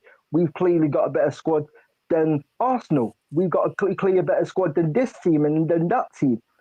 And it's like, bro, just humble yourself. Know who you are. You're Tottenham, bro. You get what I'm trying to say, because even big up Deji Spurs as well, yeah, because that guy always talks a lot of chess, yeah, because he was trying to tell me, he was trying to tell me especially, Tottenham have a better squad than Man United. Tottenham's squad is clear than clear of Manchester United. Blah blah blah. I said to Deji, like it's much of a muchness. Like my squad is not great, but your squad is not great. Like you're acting like Tottenham squad is completely clear of Manchester United when it's not actually clear. Like it's much of a muchness. Both squads are average. But then he wanted to act like his squad was world class and my squad was just average. When we all know Tottenham squad is average and Manchester United squad is average. He did the same thing with North. Like, Arsenal squad is crap. Arsenal squad is average. Rare, tear, tear, tear. But also your squad is average, bro. This is what I'm saying, bro. Know who. Be self-aware, bro. Be self-aware of what team you support, fam. You support Tottenham, bro. Like, come on, bro. Like, let's not act like you have a world-class squad, and let's not act like you're clear of Arsenal, clear of Man United, and all of these things. Let's stop talking like this, Tottenham, because you've never been that club, bro. You've never ever been that club. And Spurs fans have Spurs fans have also had the audacity of turning down. We don't want the Carabao Cup. We don't need the Carabao Cup. We don't need like this. Like you're not in a position to dismiss trophies. You're not in a position where you can just we got bigger fish to fry. Word to freaking Robbie fam. You know what I'm saying? You ain't in a position to do that, bro. Just ditch trophy after trophy after trophy. You ain't in a position to do that, bro. Just humble yourself. And this is the reality. And we spoke about Matthias Tell, and that it's like it's all good at going for Tell and Tomori. But like Arsenal, when Arsenal put in a bid for Watkins, why didn't Tottenham do this at the start of the window? Why did Tottenham to the end of the window to look at Tomori, look at Matthias when you should be looking and putting bids in at the start of the January transfer window? Like I said, it's the same thing with Arsenal. They've bidded second for Ollie Watkins. If they really wanted Ollie Watkins, why didn't they bid for him in January? Because the owners want to say to the fans, but we tried, but we tried to get Tomori, we tried to get Matthias Tell, we tried to get this player, we tried to get that player. No, you didn't try. You just want to do it for PR. That's all it is. It's just PR. And this is what it is. This is what it is, Omar. So Spurs are not going to change.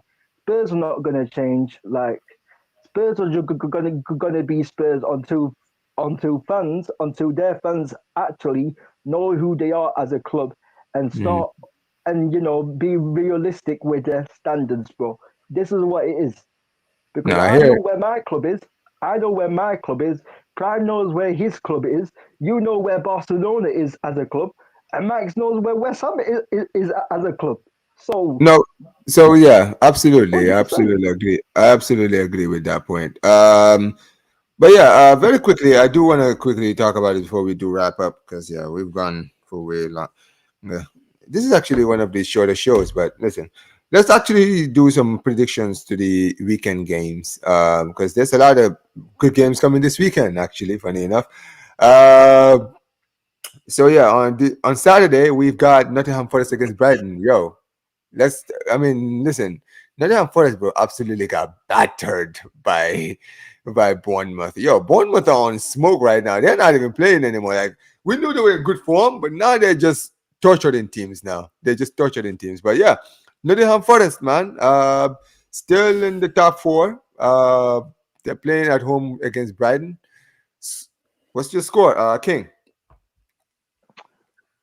Forest and Brighton. Obviously, Forest have been on good.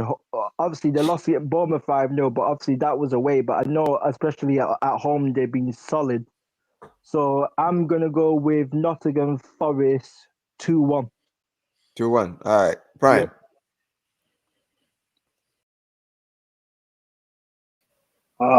Sorry, what game are we talking?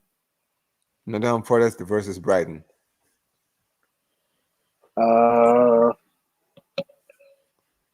Forest versus Brighton. Didn't they just get battered? Yeah, Yeah, 5-0. By Bournemouth. 4-0 to who? Well, they got battered 5-0 by Bournemouth. Yeah. Forest. I'm gonna say they win. I'm gonna say 3-1. Okay. All right. Mike's. Just like the reverse fixture 2-2. Both of them have been struggling recently. Forest has started to leak goals now, so 2-2. 2-2. Okay. Yeah. I'm gonna go 1-1 for this one, to be honest. Next up, this is actually a good game because both of these teams are in good form. Bournemouth against Liverpool. Mike's. Jeez, How- yo. How is this game live? I would not know that, bro. 3:00 kickoff. Say less, man. Oh my days. The form that they're in now. Of course, man. How is this game is gonna be Yeah, sick? that's England for you. Yeah, but Bournemouth always just proving everyone wrong. I'm gonna go 1-1. 1-1. Prime. Didn't Bournemouth beat Liverpool early in the season? No, they didn't. No. Who I beat think they Liverpool? lost. Forest. Was that Forest? Yeah, in fact, you know what's Oh. crazy? The last time Bournemouth actually lost again was against Liverpool, 2-1 in the reverse fixture.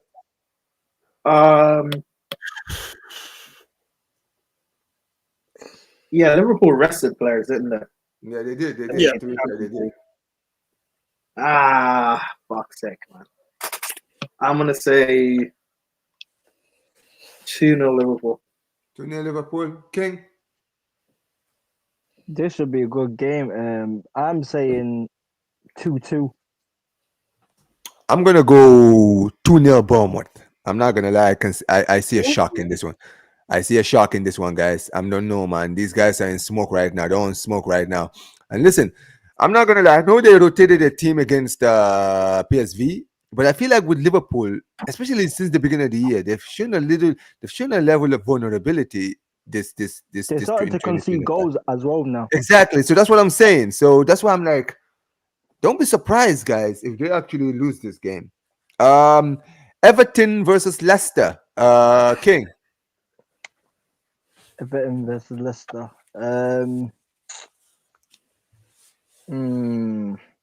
Interesting. I'm gonna go 1-0 Everton. 1-0 Everton. Prime. No, 2-0 Everton. Moise, my manager. All right, Mike's. Yeah, I agree. 2-0. 2-0. Yeah. I'll go 2-1 Everton. Ipswich versus Southampton. Jeez. Wow. Mike's. The least interesting, like respectfully to both of these teams, bro. I'm sorry, no one is actually gonna watch this game unless you're Actually, I disagree. I think this will actually be a good game because they both. All right, Mike's. What's your prediction, bro? No, as soon as you said Southampton, I laughed because Southampton are funny. Still can't win a game. 2-0 Ipswich. 2-0 Ipswich. Prime.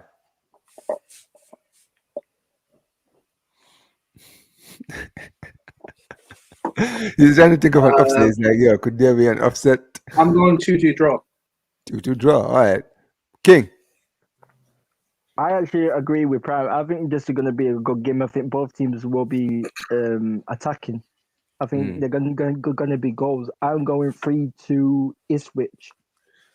I'm gonna go 2-1 Ipswich.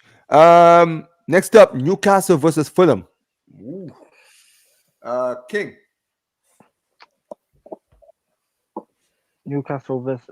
Did Newcastle lose it? They did it in it against Bournemouth. Was it against Bournemouth? No, they beat Southampton their last game. Yeah. Beats out, yeah.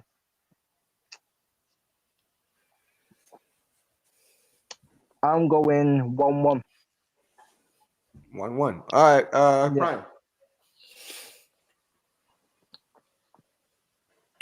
Prime. Newcastle Fulham.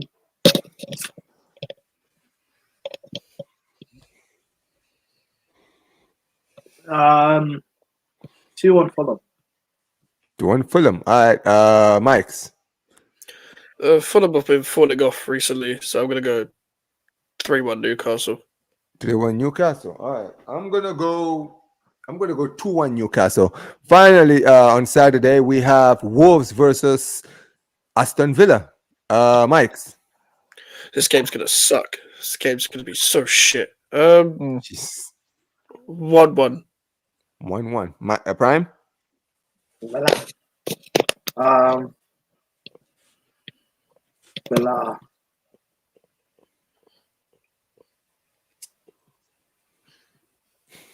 Uh, 4-1 Villa. Fair. Wolves suck. All right, King. Yeah, this is a derby as well. So Wolves and Villa. Oh, like you know what? Yeah, I think I'm gonna go with a bit of a shock. I think because Aston Villa, every time it seems like every time when they come off a Champions League game, the following game they don't like. You know what I'm saying? They like drop off a bit. Like I'm gonna go 2-1 Wolves. All right, 2-1 Wolves.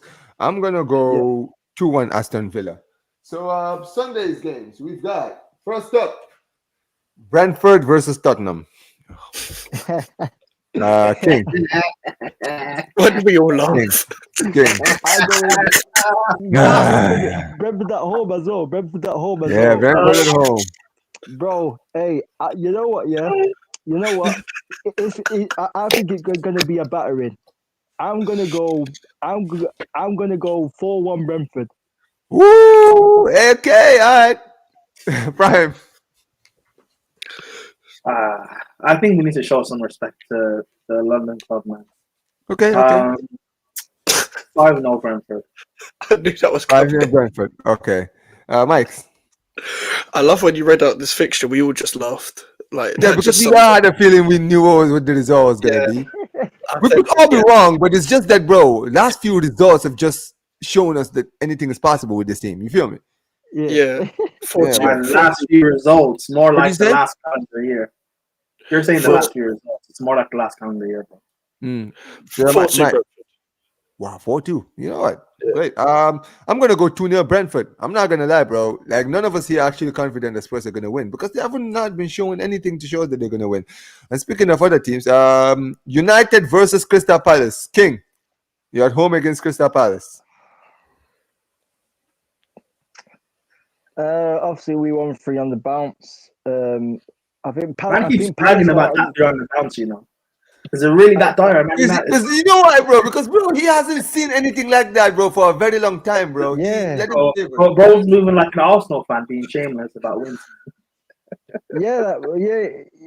Obviously, I'm being a bit ashamed because we haven't done it in a long time. But I think because we only won, I think under Ten Hag, we only won back-to-back games at once in the whole entire season. So damn. So I think Palace are a bit of a like.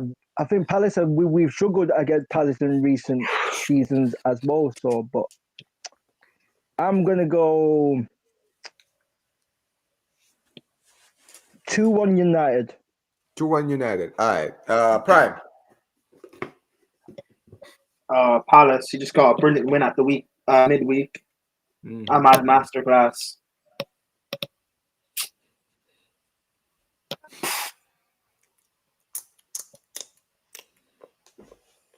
One 0 United. 1-0 United. All right, Mikes. 1-1. It'd be 1-1. Palace. That's actually like for me. That's like the closest because the thing with That's United really, is that's they actually still goals, but realistic. defensively, bro. I mean, look, I think they will still find a way to win. I'm gonna go 2-1. They're gonna get a scare, but they'll find a way to get the victory. But yeah, final game on Sunday, big one: Arsenal versus Manchester City. Mike. This ain't even a big game like that. No, Mike. Let's laugh.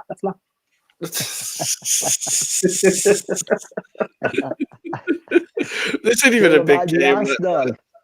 You know what I mean? Too many haters in here, man. Hey, listen, I've got two Arsenal panelists. None of them turned up. So yeah, man, this is what happens, bro. You should be out here defending your team. Well, there's like Arsenal, they don't turn up. Nah, they would have joined in as well, man. Let's be Especially Alfie, for sure.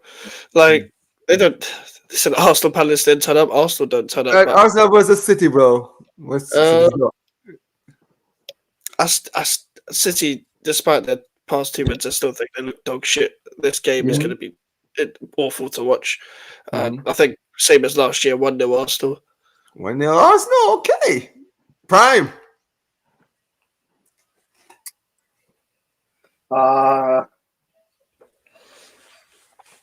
Liverpool will get over the line against Bournemouth, so that'll put pressure on Arsenal, and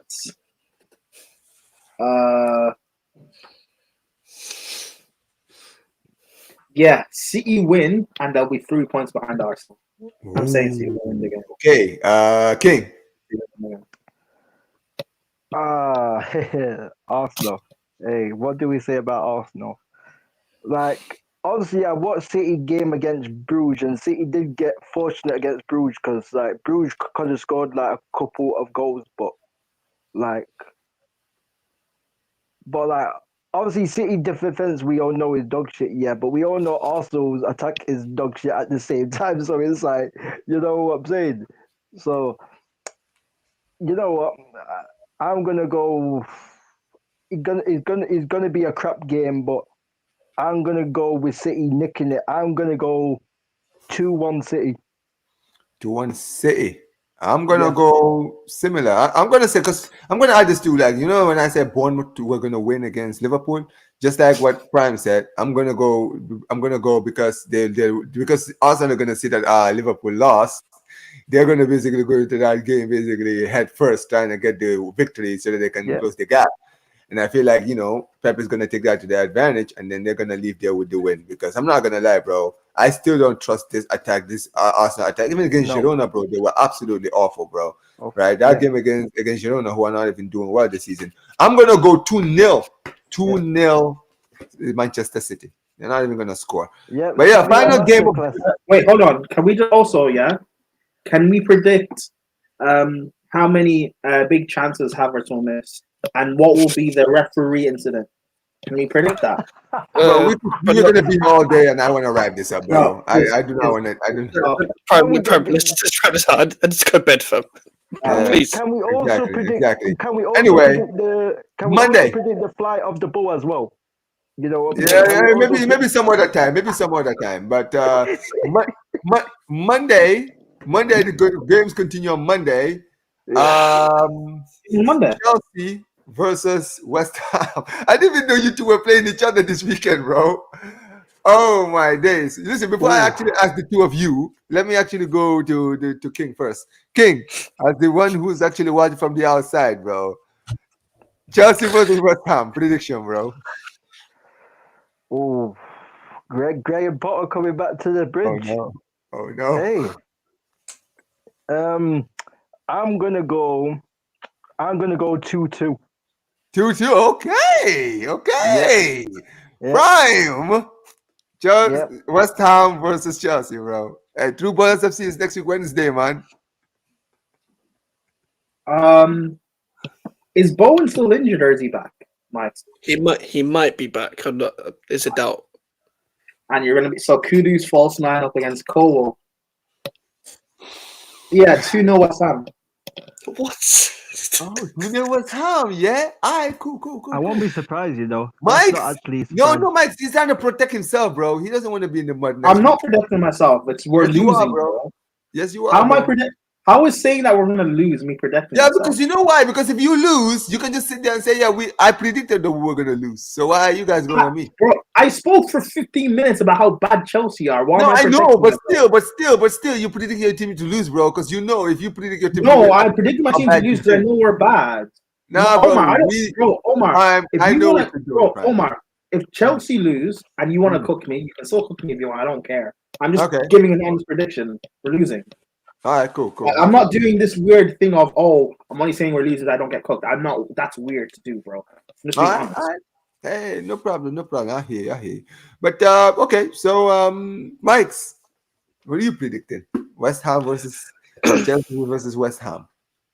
We don't win at Stamford Bridge. We've only won there twice in the Premier League era. No, I hear you, but man, I'm never confident in this team, no matter what. I'm going 2-1 Chelsea. Wow, so we got one Chelsea fan rooting for West Ham and the West Ham fan rooting for Chelsea. Not rooting for him. Not rooting for him. Yeah. Prediction, whatever. Anyway, I'm gonna go 1-1. I'm gonna go 1-1 in this one, honestly, because I feel like it's just like what Prime mentioned. I think that with both of your teams right now are not exactly in the best of form. You feel me, right? And I feel like you're just gonna cancel each other out, and then that's how this game is gonna end. 1-1. That's what I'm gonna say. But yeah, that's the predictions for the weekend games. Shout out to the panel in here today. Shout out to Mikes every single time. Shout out to Prime. Shout out to King for being here. Big up to every single one of you guys who has been watching. We've been out here for over 2 hours, 40 minutes, man. These shows are always like hella long that's why we love it. But yeah, man, listen, we're gonna be wrapping up. We're going to be redirecting to the Bayern View, guys. They're doing a Bayern Munich show over there. Make sure you guys go out there, put Omar BYT raid in the comments section, guys. Another week of True Ballers FC is officially over, guys. Because to every single one of you watching, make sure you guys like the video, subscribe to the channel, subscribe to all of the guys' channels in here. I got Prime's channel, I got Mike's channel in the description. Make sure you guys go and subscribe to their channels. And like I always say, whenever we end these streams, make sure you guys like the video, subscribe to the channel, go to Bayern View and put Omar BYT raid. Omar, they've ended their stream. What's that? They've ended their stream. They're not streaming. The stream's over. Yeah, the stream's over. Oh my god. No, hey, listen. Thanks for that. You know what? Appreciate you for that. I'm gonna okay. So let me quickly change it. I'm gonna redirect instead. No. You know what it is? He's a good guy. That's why, bro. He's a good guy. Yeah, no, he's a teacher's pet. Anyway, no. You want to put him in the mud. Anyway, we're gonna be redirected instead to Sarcasm City because they're doing the FIFA. I think they are pro clubs, guys. Make sure you guys go out there and send them some love, guys. Make sure you guys like the video, subscribe to the channel, and peace, you guys. Take care.